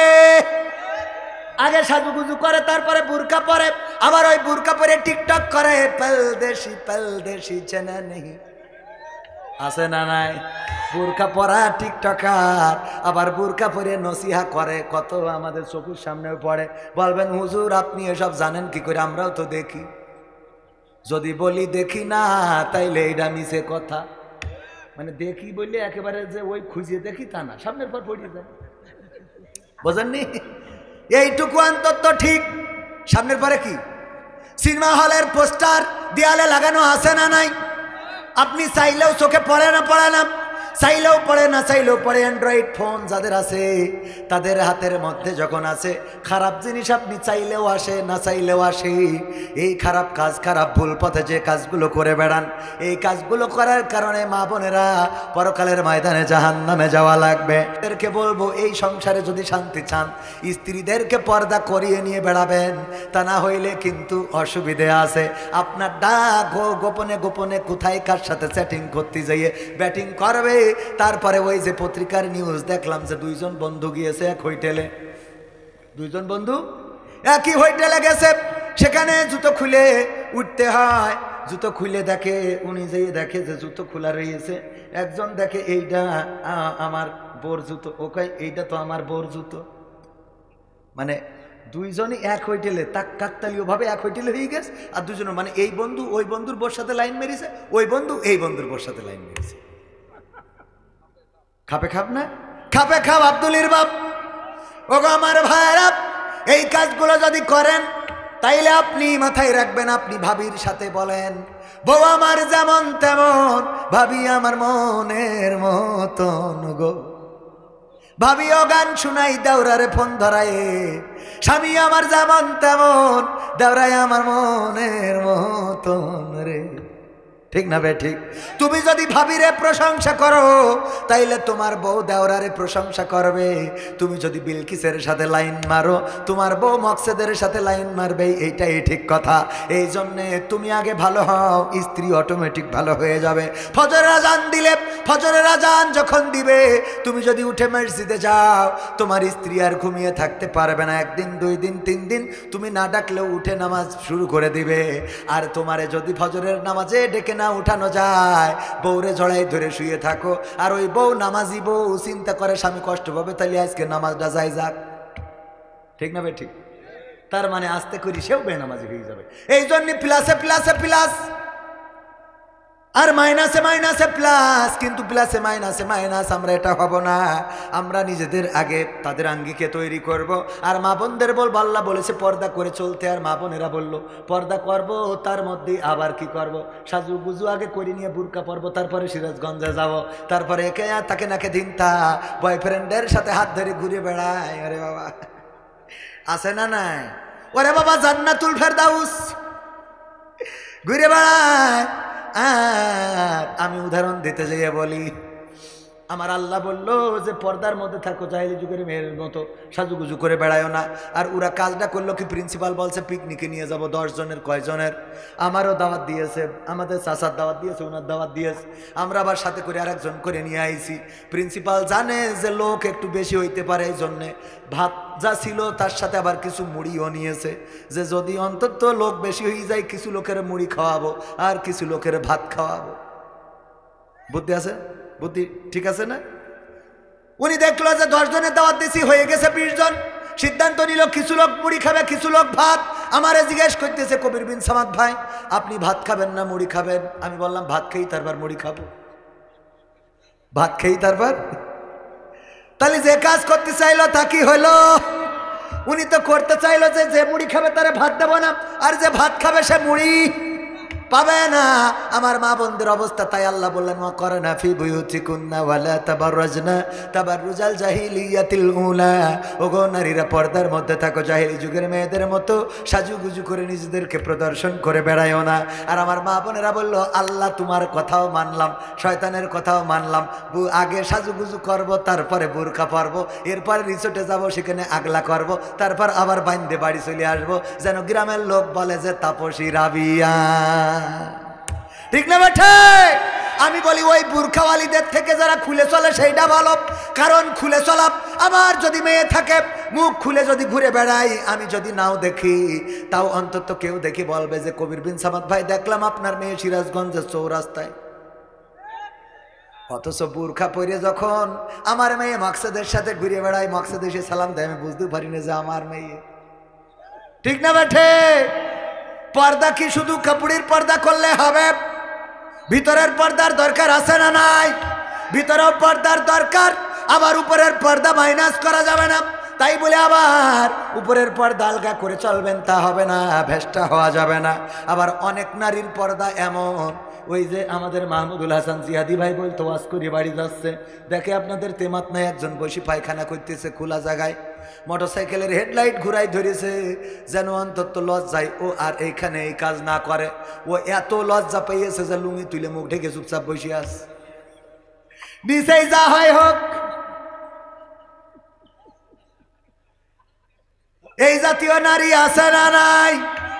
ওরে বাবা, এমন পর্দা করার দরকার নেই যে উপরে ঢাকঢোল পিটায় খুব ঢাকা ঢাক, এত সুন্দর। আর ভিতরে যেয়ে দেখা যায় সদর ফাঁক না কি যেন বলে উপর, হ্যাঁ সদরঘাট, হ্যাঁ উপরে ফিটফাট ভিতরে সদরঘাট আছে না নাই? পতিতারা পর্যন্ত এখন ব্যবসা করে বুরখা পরে, তারপরে সার্ভিস দিতে যায়, সার্ভিস দিয়ে আবার বুরখা পরে চলে আসে।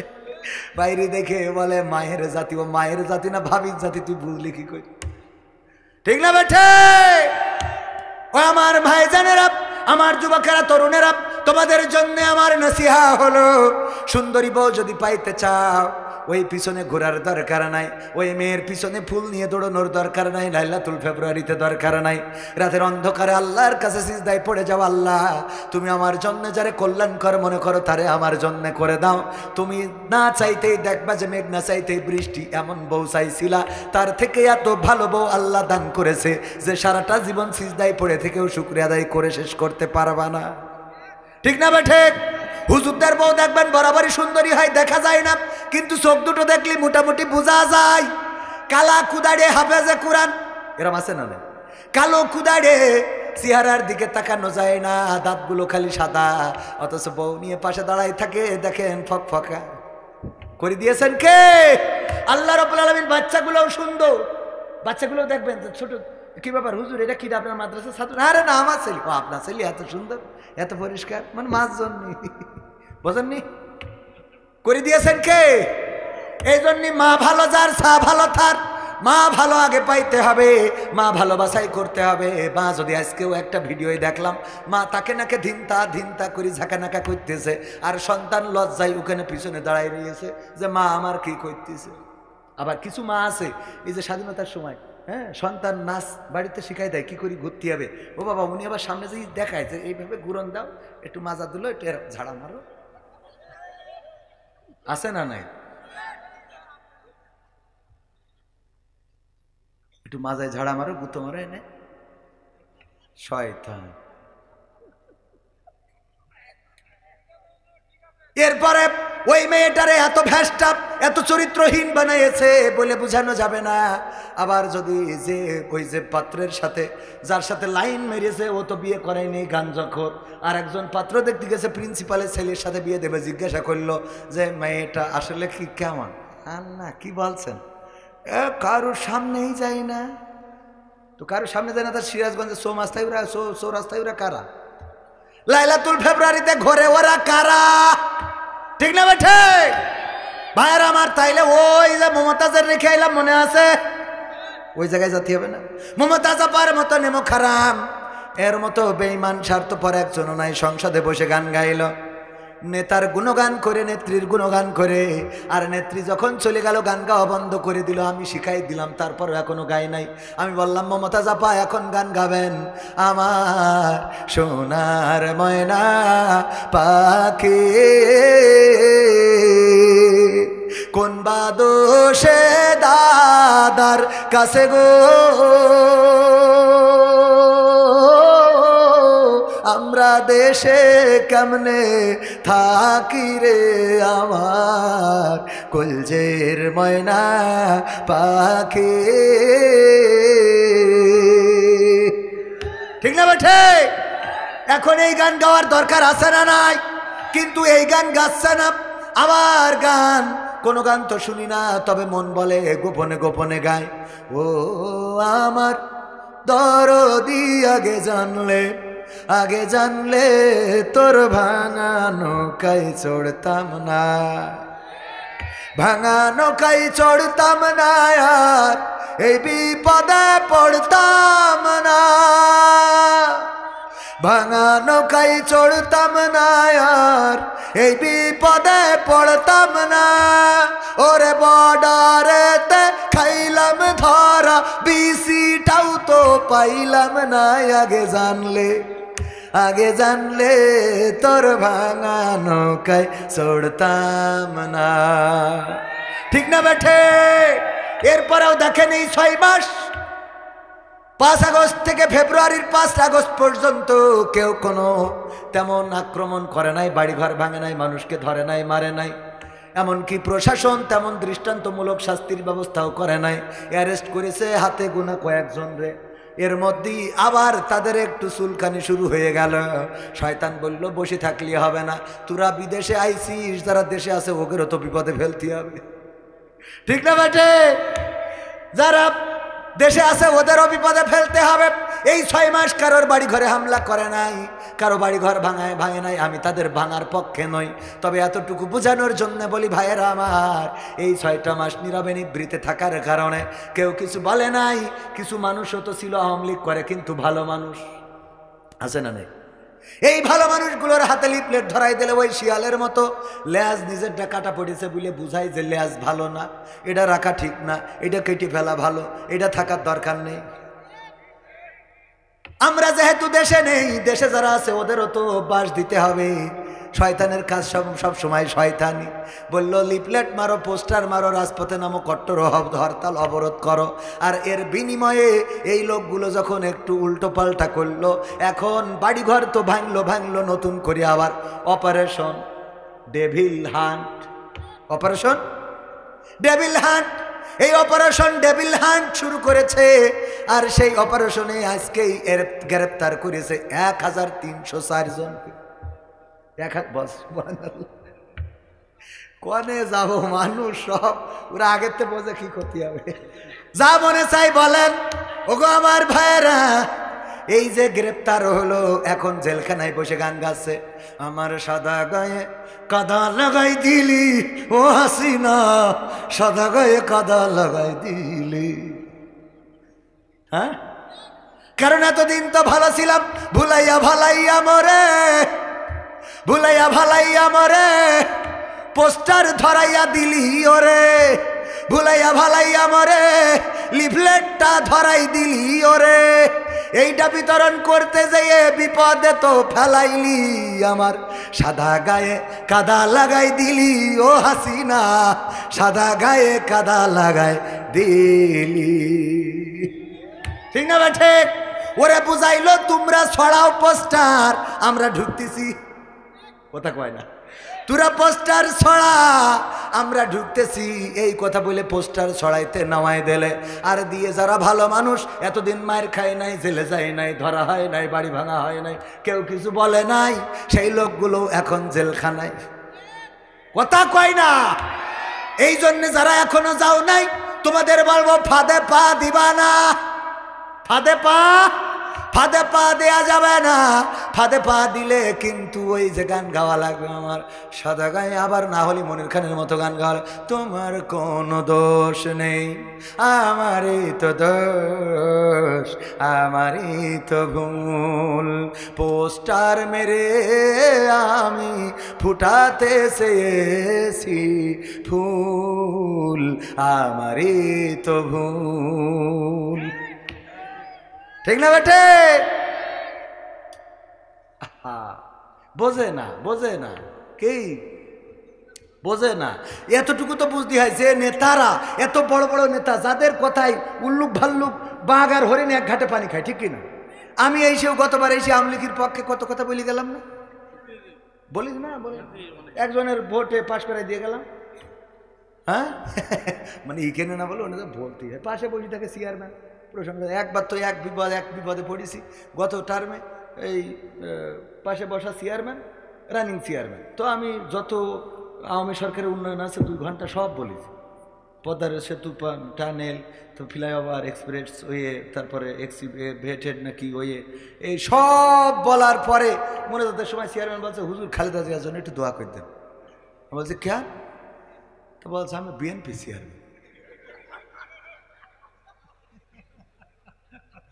সহ্য না করি পারা যায়? মানে আগে বুঝতাম চেয়ারম্যান হইলেই কিসের, কারণ ভোট কিনিয়া লাগতো না। এক চাচা গেছিল ভোট দেওয়ার জন্যে, যে বলতেছে, বাবা অনেক কষ্ট করে আসলাম, শীতের সকাল, আমার নাম্বারটা একটু দেখে দাও তো, ভোটটা দেবো। বলছে, চাচা কষ্ট করে এই শীতি কুয়াশায় আসার জন্য আপনার পুলিশ কিডা? বলবে কিডা, চিন্তা করলাম কবে মরি বাসি, অন্তত একটা ভোট মাইরে থুয়েই যায়। বলছে, সে ভোট তো দিয়া হয়ে গেছে। ভোট? ও বাপু কখন দিলি? কখন দেওয়া হয়ে গেল? আমি তো সকালেই বেরোলাম। বলছে আপনি কখন রওনা দিয়েছেন? আমি বাপু ফজর পড়েই তারপরে তো আসলাম। বলছে সে তো আমরা তাহাজ্জুদ পড়ি কাম সারি ফেলিস।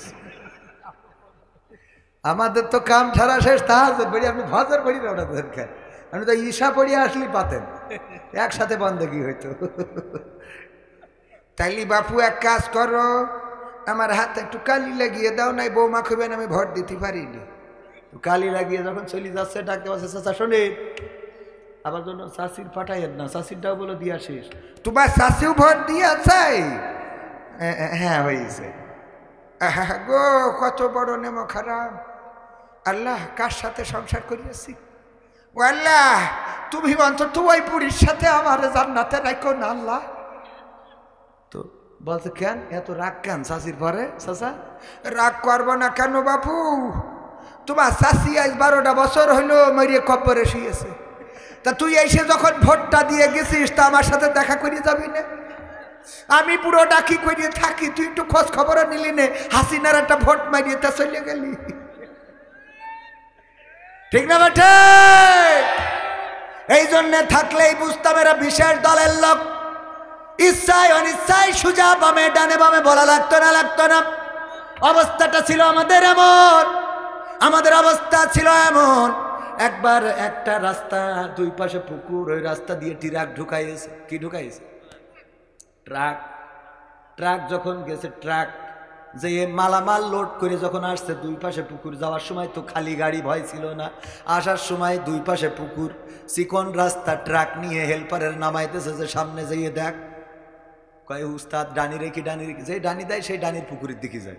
উস্তাদ বাইরে কি আবার বাদ দিকে দিলে বাম পাশের পুকুরের দিকে যায়। আবার ডানি রেখে উস্তাদ ডানি আবার ডানির পুকুরের দিকে উস্তাদ। এরপরে যখন ডানি বাই যেই দিকেই দেয় পুকুরের দিকে যায়, ড্রাইভারও মাথা গরম হয়ে গেছে। বলছে উস্তাদ ডানি রেখে ডানি রেখে ডানি রেখে মানে যে দিকেই যায়। এই করতে আল্লাহর রাস্তায় পুকুরের মধ্যে যাইয়ে পড়েছে। পড়লে হেলভার বলতেছে উস্তাদ যেমনে ভালো সেমনে রেখে, যেমনে ভালো সেমনে রেখে। এখন কি যেমনে ভালো, মানে এতক্ষণ ডানি ভাই, এরপরে যেমনে ভালো সেমনে। মানে আমাদের মাহফিল আগে আয়োজন করে বলতো ভাই কথা বলবেন ঠিক আছে, কিন্তু আমাদের এখানে এই সাইডটা দিয়ে বলবেন না।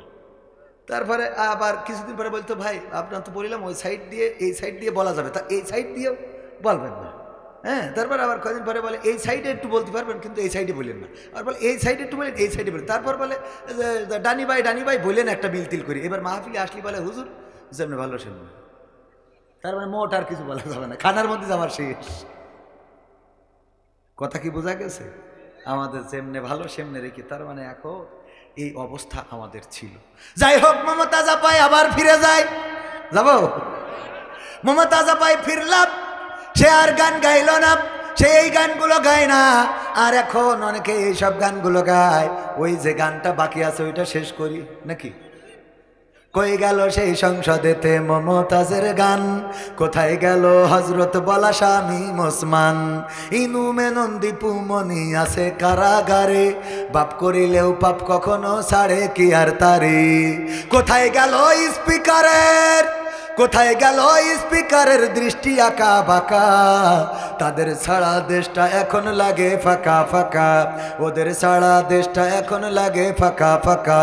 কই গেল সেই সংসদেতে, কোথায় গেল আরাফাত আর ব্যারিস্টার সুমন, কথা বলার সময় তারা করেনি ওজন। মুরগি কবির খাইছে ধরা, জাফর কোথায় আছে, গোপনে কি সেও গেল মোদি দাদুর কাছে। কোথায় গেল এস আলমের, কোথায় গেল এস আলমের কাড়ি কাড়ি টাকা, তাদের ছাড়া দেশটা এখন লাগে ফাঁকা। লাগে না কেন ফাঁকা ফাঁকা লাগে? কারণ আগে আমরা টেলিভিশন অন করলে জানতে পারতাম কুমড়া দিয়ে কেমন করে বেগুনি বানানো যায়, কেমন করে কাঁচামরিচ ভিজিয়ে শুকায় রাখতে হয়, তারপরে আবার বৃষ্টির সময় ভিজাইলে জ্যান্ত হয়ে যায়। তারপরে আমরা কাঁঠাল দিয়ে বার্গার বানানো শিখলাম। এমনকি আমরা শিখেছিলাম কি শিখেছিলাম? আমার দাদার দেশের লোকেরা বুদ্ধি বলে দিয়েছি। দাদার দেশ থেকে টেলিভিশনে সাক্ষাৎকার দেয়, আমাদের দেশে পেঁয়াজের দাম নাই, পেঁয়াজের দাম কমে গেছে। কারণ হলো আগে বাংলাদেশে রপ্তানি হতো, আর আমরা বাংলাদেশে রপ্তানি করে বেশি দামে পেঁয়াজ বিক্রি করতে পারতাম। এখন বাংলাদেশে রপ্তানি করে না, যার জন্য আমরাও দেশে দাদা পেঁয়াজের দাম পাই না, বড্ড কষ্টে আছি দাদা, বড্ড। আর এক সাংবাদিক তো বলে থাকবে না বাংলাদেশ, বাংলাদেশ থাকবে না, বাংলাদেশ থাকবে না। তো তোর অসুবিধা কি? তুই আছিস ভারতে, আমাদের দেশ থাকে, থাক না থাকে আমরা মরবো, তা তোর অসুবিধা কি? কথা কয় না। হ্যাঁ, ওর অবস্থা হলো এমন, একজনের বাড়ি চোর ঢুকেছে, চুরি করে নিয়ে গেছে, ও থানায় গেছে রিপোর্ট করতে। থানায় গেছে কি করতে? রিপোর্ট করতে। পুলিশের বলছে স্যার গতকাল রাত্রি চোর ঢুকেছিল। বলছে কি করি? বলছে শিং খেটি চোর ঢুকেছে। বলছে তখন আপনি কি করছিলেন? আমি ভাবছিলাম দেখি দে চোর কি করে, ভাবছিলাম দেখি চোর কি করে। বলছে তারপর ওই আমাদের আলমারি ড্রেসিং টেবিল আনলা যা ছিল সিন্ধুক ও চাবি নিয়ে খুললো। বলছে তখন আপনি কি করছিলেন? বলছে আমি ভাবছি যে দেখি কি করে। হ্যাঁ, তো দেখি কি করে, এরপরে কি করলো, ওর থেকে সব বের করে নিলে, বের করে নিয়ে তখন আপনি কি করলেন? বলছে আমি ভাবছি দেখি কি করে। তো তারপরে কি করলো, পুটলাই বাইনলো। তখন আপনি কি করলেন? আমি ভাবছি দেখি কি করে। তো বলছে যে এরপর কি হইলো, তারপরে ওই পুটলা নিয়ে দরজা খুলে বেরোয় চলে গেল। বলছে আপনি তখন কি করলেন? আমি তখনও ভাবছি যে দেখি কি করে। তা বলছে আপনি এখনো ভাবতেছেন? তা বলছে আমার মাল চুরি করে নিয়ে যাচ্ছে, তা আমি ভাববো না, তা আপনি ভাববেন? মাল চুরি করে নিয়ে চলে যাচ্ছে আমার, তা আমি ভাববো না, তো কি আপনি ভাববেন? আমি চিন্তা করবো না, তা আপনার চিন্তা। তো দেশ আমাদের, দেশ থাকবে না, তো থাকবে না সে আমরা চিন্তা করবো, এই দেশের লোক আমরা। তোর এত টেনশন কিসের? কথা কয় না, ঠিক না বেঠে? আমি বললাম ওগো দাদা, পেঁয়াজ নিয়ে এত দুঃখ করে লাভ নাই, কারণ আমাদের নেত্রী এমন একজন নেত্রী, এই দেশে থাকতে আমাদের পেঁয়াজ ছাড়া কেমনে রাঁধতে হয় শিখাই, তারপর ওই পারে গেছে, ঠিক না বেঠে? পেঁয়াজ ছাড়া রান্না আমরা শিখে ফেলেছি। সুতরাং তোমরা দিলেও অসুবিধা নাই, না দিলেও অসুবিধা নাই, পেঁয়াজ ছাড়া আমরা খাইতে পারবো। এমনকি সামনে আসছে রোজার মাস, আল্লাহ রাব্বুল আলামিন রমাদানের রোজাকে আমাদের উপরে কি করেছেন? ইয়া আইয়ুহাল্লাযীনা আমানু কুতিবা আলাইকুমুস সিয়ামু কামা কুতিবা আলাল্লাযীনা মিন ক্বাবলিকুম লাআল্লাকুম তাত্তাকুন। আল্লাহ বললেন ও ঈমানদারেরা শুনে নাও, আমি যেহেতু রোজার আগে আর আপনাদের সাথে দেখা হবে না, সুতরাং আমার যুবক তরুণ কিশোর যারা আছেন সবাইকে বলবো রমাদানের রোজাকে হেলাই ফেলাই কাটিয়ে দিবেন না। গত বছর রমাদানের রোজা যারা পেয়েছে, এই বছর রমজান পায় নাই, এমন মানুষ আছে না নাই? গত বছর মনে করেছিল আগামী বছর রমাদানের রোজা রাখবো, আগামী বছর রাখবো, এই বছর আমি অসুস্থ, এই বছর আমি ক্লান্ত, এই বছর আমার কাজ বেশি, এই বছরে আমার কষ্টটা বেশি হচ্ছে, সুতরাং আগামী বছর আমি রোজা পালন করব। আগামী বছর আসার আগে অনেককেই আল্লাহ রাব্বুল আলামিন ওপারের বাসিন্দা করে নিয়েছেন। সুতরাং ভাইয়েরা আমার, আমরা রোজাকে অবহেলায় কাটিয়ে দেব না। আল্লাহ বলেছেন ওগো ঈমানদারেরা শুনে নাও, তোমাদের উপরে রমাদানের রোজাকে ফরজ করে দিলাম, যেমন পূর্ববর্তী গণের উপরে ফরজ করা হয়েছিল।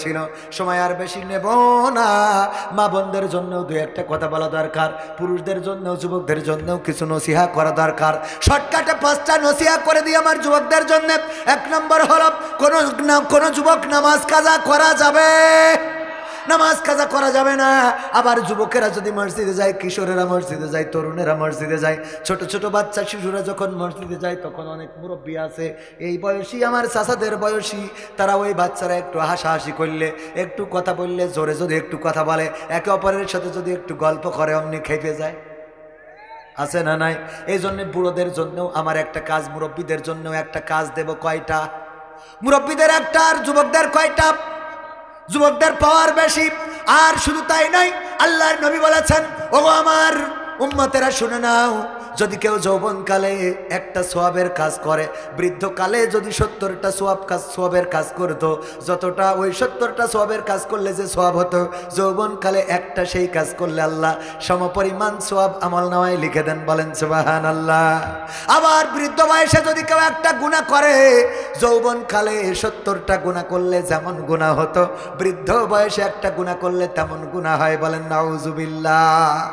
এমন গুনাহ কি বৃদ্ধরা করতে চান? না করতে চায় না। আর যুবকেরা এই বয়সটাকে কাজে লাগাতে হবে। আল্লাহ অফার দিয়েছেন 70 গুণ বেশি সওয়াব পাওয়া যাবে। যৌবনকালে নামাজ পড়লেন না, আরেকজনের বেড়া ভেঙে বেড়ালেন, চ্যাটিং করলেন, ব্যাটিং করলেন, লাইলাতুল ফেব্রুয়ারি, মোটরসাইকেলে গিয়ার মারলেন। আর বৃদ্ধ বয়সে যেয়ে যখন আর যৌবনের পাওয়ার নাই, তখন যাইয়ে মসজিদে নামাজ পড়ে আর বাচ্চা কাচ্চা ঢুকলি তাদের উপরে। বাচ্চারা জুম্মার দিন যেয়ে যদি একটু হাসাহাসি করে, ওনার শেষ বৈঠকের মানে শেষ বৈঠক বলতে 2 রাকাতের পরে তো বৈঠক, উনি আত্তাহিয়াতু পড়ে কিভাবে, আত্তাহিয়াতু লিল্লাহি ওয়াসসালাতু ওয়াত-তাইয়্যিবাতু, কাজ ছেলে যে হাসতেছে, আত-তাইয়্যিবাতু আসসালামু আলাইনা ওয়া আলা ইবাদিস সালিহিন, কাজ ছেলে রে এটা চিল্লাচ্ছে ধরব। আল্লাহুম্মা সাল্লি আলা মুহাম্মাদ ওয়া আলা, কাজ ছেলে রে যে আবার খটখট করতে শুরু করে দিয়েছে, আল্লাহুম্মা সাল্লি আলা মুহাম্মাদ ওয়া আলা আলি মুহাম্মাদ। কাজ ছেলে সালামটা ফিরে, ইমাম এখনো দেরি করে কেন, সালামটা ফিরো তারপর ধরছি। আল্লাহুম্মা সাল্লি আলা মুহাম্মাদ, আসসালামু আলাইকুম ওয়া রাহমাতুল্লাহ। এই কাজ ছেলে রে, এই ধন্যাই করে করে, আরে বাবা, ঠিক না বেঠে? ও বসে থাকে কাজ ছেলেটা ধরার জন্য। এগুলো কি করা যাবে? আপনাদের মসজিদে আছে না নাই? বাংলাদেশের অধিকাংশ মসজিদে বাচ্চাদের নামাজে উৎসাহিত করা হয় না, বাচ্চাদের মসজিদে যেতে দেওয়া হয় না। ওগো আমার ভাইয়েরা, বাচ্চাদের মসজিদে তো যেতে দেবেন মুরব্বীদের জন্য। যে কাজ 1 নম্বর একটাই কাজ, সেটা হলো পকেটে কিছু চকলেট নিয়ে যাবেন, কাঠি লজেন নিয়ে যাবেন, ছোট ছোট বিস্কুট নিয়ে যাবেন। এইগুলো নিয়ে যেই বাচ্চাগুলো হাসাহাসি করে, যেই বাচ্চাগুলো দুষ্টামি করে, ওই বাচ্চাগুলোর নামাজ শেষে কাছে ডাকবেন, মাথায় হাত বুলাবেন, তোমার নাম কি, তোমার আব্বার নাম কি, নামাজ পড়তে এসেছো, ভালো লাগে, এই নাও। পকেট থেকে বের করে চকলেট একটা ধরিয়ে দিবেন, এই নাও চকলেট, আগামী ওয়াক্তে আসবা, হাসাহাসি করবে না, তাইলে আবারও চকলেট দেব। সে তো নিজেই হাসবে না, বরং অন্যরা হাসলে আবার চুপ করাবে। বলেন ঠিক কিনা? এইগুলো না করে আপনি ধমকাইলেন, এই বাচ্চাটারে ধমকান। অথচ আমার অনেক মুরব্বী আছে, ক্রাম বোর্ডে যখন বাচ্চারা ক্রাম বোর্ড খেলে, ওই জায়গায় যে কোনোদিন ধমক দিতে দেখি না, এই বাচ্চা তুমি ক্রাম বোর্ড খেলো কেন? ঠিক না বেঠিক? তাস খেলে কোনোদিন ধমক দিতে দেখি নাই। বিড়ি টানে, দোকানের সামনে টানে তার বাবা, আর দোকানের পিছনে যেই টানে সন্তান আছে না নাই, দোকানের পিছনে আবার জায়গা করে রাখে, সেই জায়গায় কেউ ধমক দিল না, ওই জায়গায় কেউ কিছু বলল না। অথচ মসজিদে যাওয়ার কারণে আপনি ধমক দিলেন। ওই ছেলেটা যদি নামাজি না হয়, ওই ছেলেটা যদি আর মসজিদে না যায়, খারাপ পথে পা বাড়ায়, বিড়িখোর, সিগারেটখোর, ফেন্সিখোর, ডালখোর হয়ে যায়, তাইলে আপনাকে কিন্তু কিয়ামতের ময়দানে হিসাব দেওয়া লাগবে। আর আপনি যদি কোনো একটা বাচ্চা শিশুকে চকলেট দিয়ে আকৃষ্ট করতে পারেন, ওই একটা চকলেটের কারণে কোনো একটা বাচ্চা যদি নামাজি হয়ে যায়, রোজাদার হয়ে যায়, আল্লাহওয়ালা হয়ে যায়, ওই বাচ্চাটা, ওই যুবকটা, ওই তরুণটা আপনার নাজাতের ওসিলা হয়ে যেতে পারে। বলেন সুবহানাল্লাহ। এই কাজগুলো কি করা যাবে? করা যাবেন, তামানিরা করবে কি? ওর নাতি আর একজনের সাথে গিয়ার মারতেছে 14 তারিখে। আমি যেয়ে যখন বললাম, প্রিন্সিপাল সাহেব আপনার নাতি দেখলাম আর একজনের সাথে। ও বাপু, আমাকে সময় তো গিয়ার মারা ছিল না, এখন হইয়াছে, ওটুক তো করবে। ঠিক না বে? ঠিক, এখন হয়েছে। বলে না, বলে না, বাদ দাও, ছেলে হুলে এক মানুষ এটুক না করলে হয়? আরে শোনা পাখি, ঠিক না বে? ঠিক। আবার পর্দা করে, বুরখা পরে দাদি আর নাতি। নাতির অবস্থা কি বলবো, বুরখা পরে কি ডা দাদি, কেমন বুরখা, হাত মোজা, পা মোজা, চলে ভাঁজ পড়ে গেছে, ওর দিকে কুত্তাও তাকাবে না। এত কায়দা করি। আমি বুরখার বিরুদ্ধে বলছি না, কিন্তু মানে বলছি উদাহরণ দিতে। উনি আর নাতি, ওরে বাবা, লিপস্টিক তো মারিস, আবার এমনি তার কাটার বর্ডার করেছে, কালো করে বর্ডার, এটা সীমানা, এর মধ্যে কিস মারতে পারবে, এর বাইরে না। ওই সেই সারের গল্পটা তো এখনো শেষ করা হয়নি। কিসের কথা বলতে মনে পড়ে গেল না? কিস এটা তো খারাপ জিনিস না, স্ত্রীরে কিস করা। তো ওই চাচারে কইছে কি, ভাতিজারে, যে তোর চাষি তো বিয়ে করে আনার পরে আমার ঠোঁটের সাথে ঠোঁট লাগাইতে দেয় না, একটু বলিস দিন। তো চাষি ডেকে বলছে, চাষি জানেনি তো আমার চাচা হলো সমবয়সী, এটা মনের দুঃখের কথা প্রকাশ করেছে, ঠোঁটে নাকি আপনি কিস করতে দেন না। তো বলতেছে যে যেহেতু বলে ফেলিছে, আমি তোমারে বলি ভাতিজা। সে বিড়ি সিগারেট খেয়ে মুখের যে অবস্থা করে রেখেছে, ওর পাশায় কিস করা যাবে, তা ঠোঁটে না। এত দুর্গন্ধ। আছে না নাই? এত নামাজে দেখবেন যখন ইমাম বলে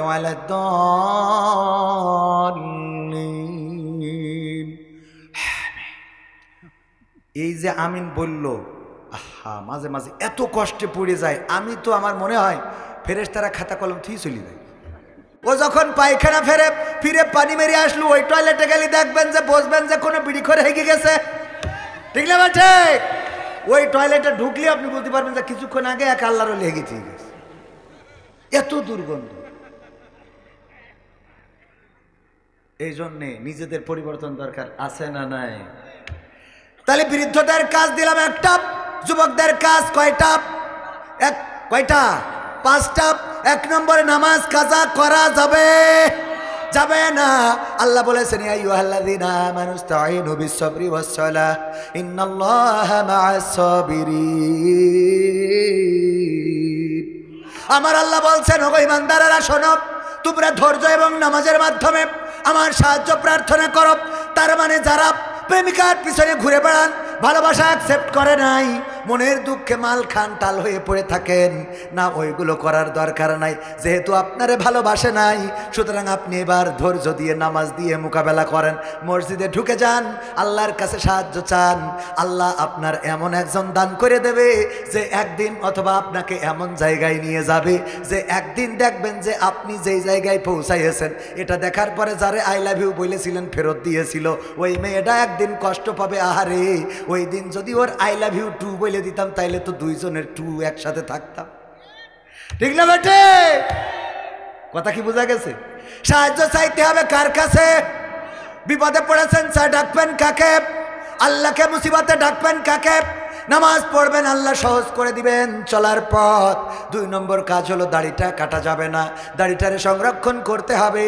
3 নম্বর কাজ হলো টাকনুর উপরে কাপড় পরতে হবে, টাকনুর নিচে কাপড় পরা যাবে।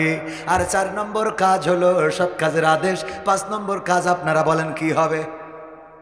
অসৎ কাজে। এই 5টা কাজ আমার যুবকদের জন্য মনে কি থাকবে? আল্লামা সাইদিরি নিয়ে একটা সঙ্গীত শোনানো রিকোয়েস্ট করেছিল, শোনাবো? টেকনাফ থেকে তেতুলিয়া, রূপসা থেকে পাতুরিয়া, একটি নামে সবাই যাকে চেনে। 1-2 জন নয়, 1.5 শতাধিক মানুষ জীবন দিল শুধু যারি প্রেমে। টেকনাফ থেকে তেতুলিয়া, রূপসা থেকে পাতুরিয়া, একটি নামে সবাই যাকে চেনে। 1-2 জন নয়, 1.5 শতাধিক মানুষ জীবন দিল শুধু যারি প্রেমে।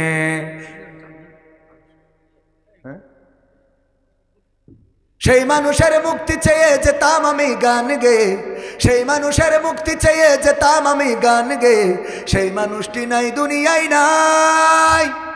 আজ আর মুক্তি চাওয়ার নাই প্রয়োজন নাই রে, আজ আর আমার গানের নাই প্রয়োজন নাই, আজ আর মুক্তি চাওয়ার নাই প্রয়োজন নাই গো, আজ আর আমার গানের নাই প্রয়োজন নাই। আল কোরআনের মধুর বাণী বলতো সুরে সুরে, নবীর বাণী পৌঁছে দিত বিশ্বটাতে ঘুরে। আল কোরআনের মধুর বাণী বলতো সুরে সুরে, নবীর বাণী পৌঁছে দিত বিশ্বটাতে ঘুরে। তার মুখের বয়ান শুনে হতো মুসলমান, বুকের সাথে বুক মিলিয়ে ধন্য কত প্রাণ। সেই মানুষের মুক্তি চেয়ে যেতাম আমি গান গে, সেই মানুষের মুক্তি চেয়ে যেতাম আমি গান গে, সেই মানুষটি নাই দুনিয়ায় নাই। আজ আর আমার গানের নাই প্রয়োজন নাই গো, আজ আর মুক্তি চাওয়ার নাই প্রয়োজন নাই, আজ আর আমার গানের নাই প্রয়োজন নাই রে, আজ আর আমার গানের নাই প্রয়োজন নাই। এগুলো দেবেন তা আগে তো বলবেন, রাত 12:30 এসে বলতেছেন 1টার সময়, কারণ 1টা বাজতে গেছে। উঠানোর কথা 10টায়, দেবেন 12টায় শেষ, 1টা বাজতে গেছে। এখন ভাইরা আমার, আল্লাহর পক্ষে থাকতে আমরা রাজি আছি না নাই? জান মাল দিয়ে আল্লাহর রাস্তায় থাকতে রাজি আছি? কারা কারা রাজি? 2টি হাত দেখতে চাই।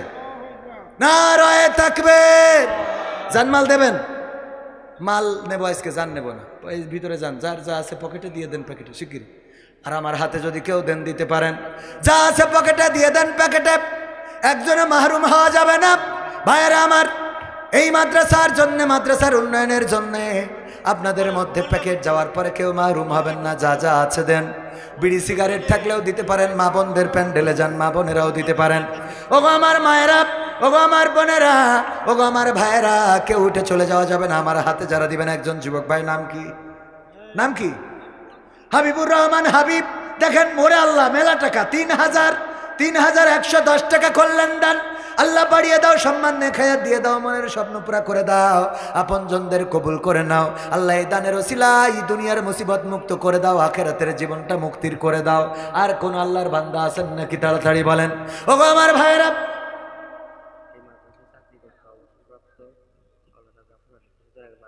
মাওলানা জাফর আলী দাদা, আমাদের ছোট ভাইয়ের দাদা, এই মাদ্রাসায় চাকরি করতে অবসরপ্রাপ্ত, মারা গেছে।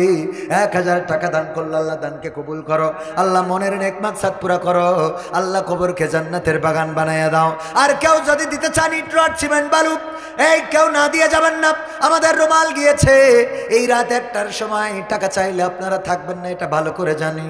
ওগো আমার ভাইয়েরা, এছাড়াও কালকে আপনার প্রস্তুত নিয়ে আসবেন, কালকেও মাহফিল আছে, আপনারা এসে কালকে মন খুলে দান করে যাবেন। আর কেউ যদি আমার হাতে দিতে চান, আমি মুসাফির মানুষ, দোয়া করে দেব।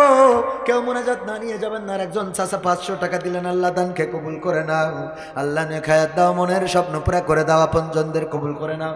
আর একজন কিরা দিয়েছে মহিলা প্যান্ডেল থেকে 490, 400, 2250, 45 টাকা, মোট 3185 টাকা। রফিকুল ইসলাম পিতা ইউসুফ আলী, পুকুর পাড়, দক্ষিণ পাড়া, 10 কেজি ধান। আল্লাহ দানকে কবুল করো, মনের নেক মাকসাদ পুরা করো।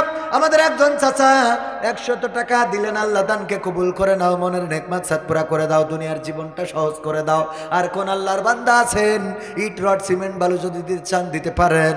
ওগো আমার ভাইয়েরা, আগামীতে আসলে আমি এখন বলে দিই ডাইরেক্ট কথা, একবার 10টায় দেবেন, 12টায় শেষ করব, কিন্তু আমার প্রিন্সিপালের সম্মানে আমি সেই 12টা থেকে 1 ঘন্টা বেশি নিয়ে আইছি। আপনারাও টাকা পয়সা কালেকশন করতে হবে, এটা যদি বলতেন তাইলে আইলে আগে কুপান দিতাম, না হলে ওই অ্যাঙ্গেলে যেতাম। হঠাৎ করে লাস্টের দিকে এরকম করে বললি হয়? যা হয়েছে হয়েছে, আর কেউ দেবেন? আর কেউ দেবেন?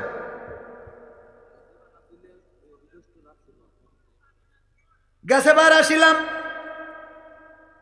রিকোয়েস্ট 2টা রাখতে হবে। তুমি যার লাগে, দেখো দেখো দেখো। ওয়ালাইকুম আসসালাম, নাম কি? আব্দুল খালেক সাহেব, 1, 2, 5, 750 টাকা। আল্লাহ দানকে কবুল করে নাও, নেকায়াত দিয়ে দাও। আচ্ছা, একটা রাখছি, যেহেতু যুবক মানুষ, ওই যুবকটা আমাকে বলেছিল সারা রাত, তার মানে সব দেখেন, সব লম্বা লম্বা দাড়িওয়ালা অনেকেই চলে গেছে, কিন্তু এই যুবক, আল্লাহ এই জাতীয় যুবকদেরকে ইসলামের জন্য কবুল করে। আর একজন সাইফার পিতা আব্দুল আলিম, পুকুর পাড়, 20 কেজি ধান, আল্লাহ কবুল করো। তুমি যার লাগে এমবি ভরো, তার তো বাটন ফোন। তুমি যার লাগে এমবি ভরো, তার তো বাটন ফোন। ওরে কেমন করে বুঝবে রে সে, কেমন করে বুঝবে গো সে, ডিজিটাল তোর মন। তুমি যার লাগিয়া, তুমি যার লাগিয়া এমবি ভরো, তার তো বাটন ফোন। মেসেজ দিলে সিন করে না, দেয় না তো রিপ্লাই, ভিডিও কলে বলবা কথা, ক্যামেরা তার নাই রে, ক্যামেরা তার নাই। মেসেজ দিলে সিন করে না, দেয় না তো রিপ্লাই, ভিডিও কলে বলবা কথা, ক্যামেরা তার নাই রে, ক্যামেরা তার নাই। ওরে ডিজিটাল এই যুগ জামানাই, ডিজিটাল এই যুগ জামানাই, অ্যানালগ তার মন। তুমি যার লাগিয়া, তুমি যার লাগিয়া এমবি ভরো, তার তো বাটন ফোন। প্রেম প্রীতি ভালোবাসা বিয়ের আগে নয়, মনের মধ্যে রাখো যুবক, আল্লাহ তাআলার ভয় রে, পরকালের ভয়। প্রেম প্রীতি ভালোবাসা বিয়ের আগে নয়, মনের মধ্যে রাখো যুবক, আল্লাহ তাআলার ভয় রে, পরকালের ভয়। ওরে তবেই তুমি মুক্তি পাবা, তবেই তুমি মুক্তি পাবা দোজখের আগুন। তুমি যার লাগিয়া, তুমি যার লাগিয়া এমবি ভরো, তার তো বাটন ফোন।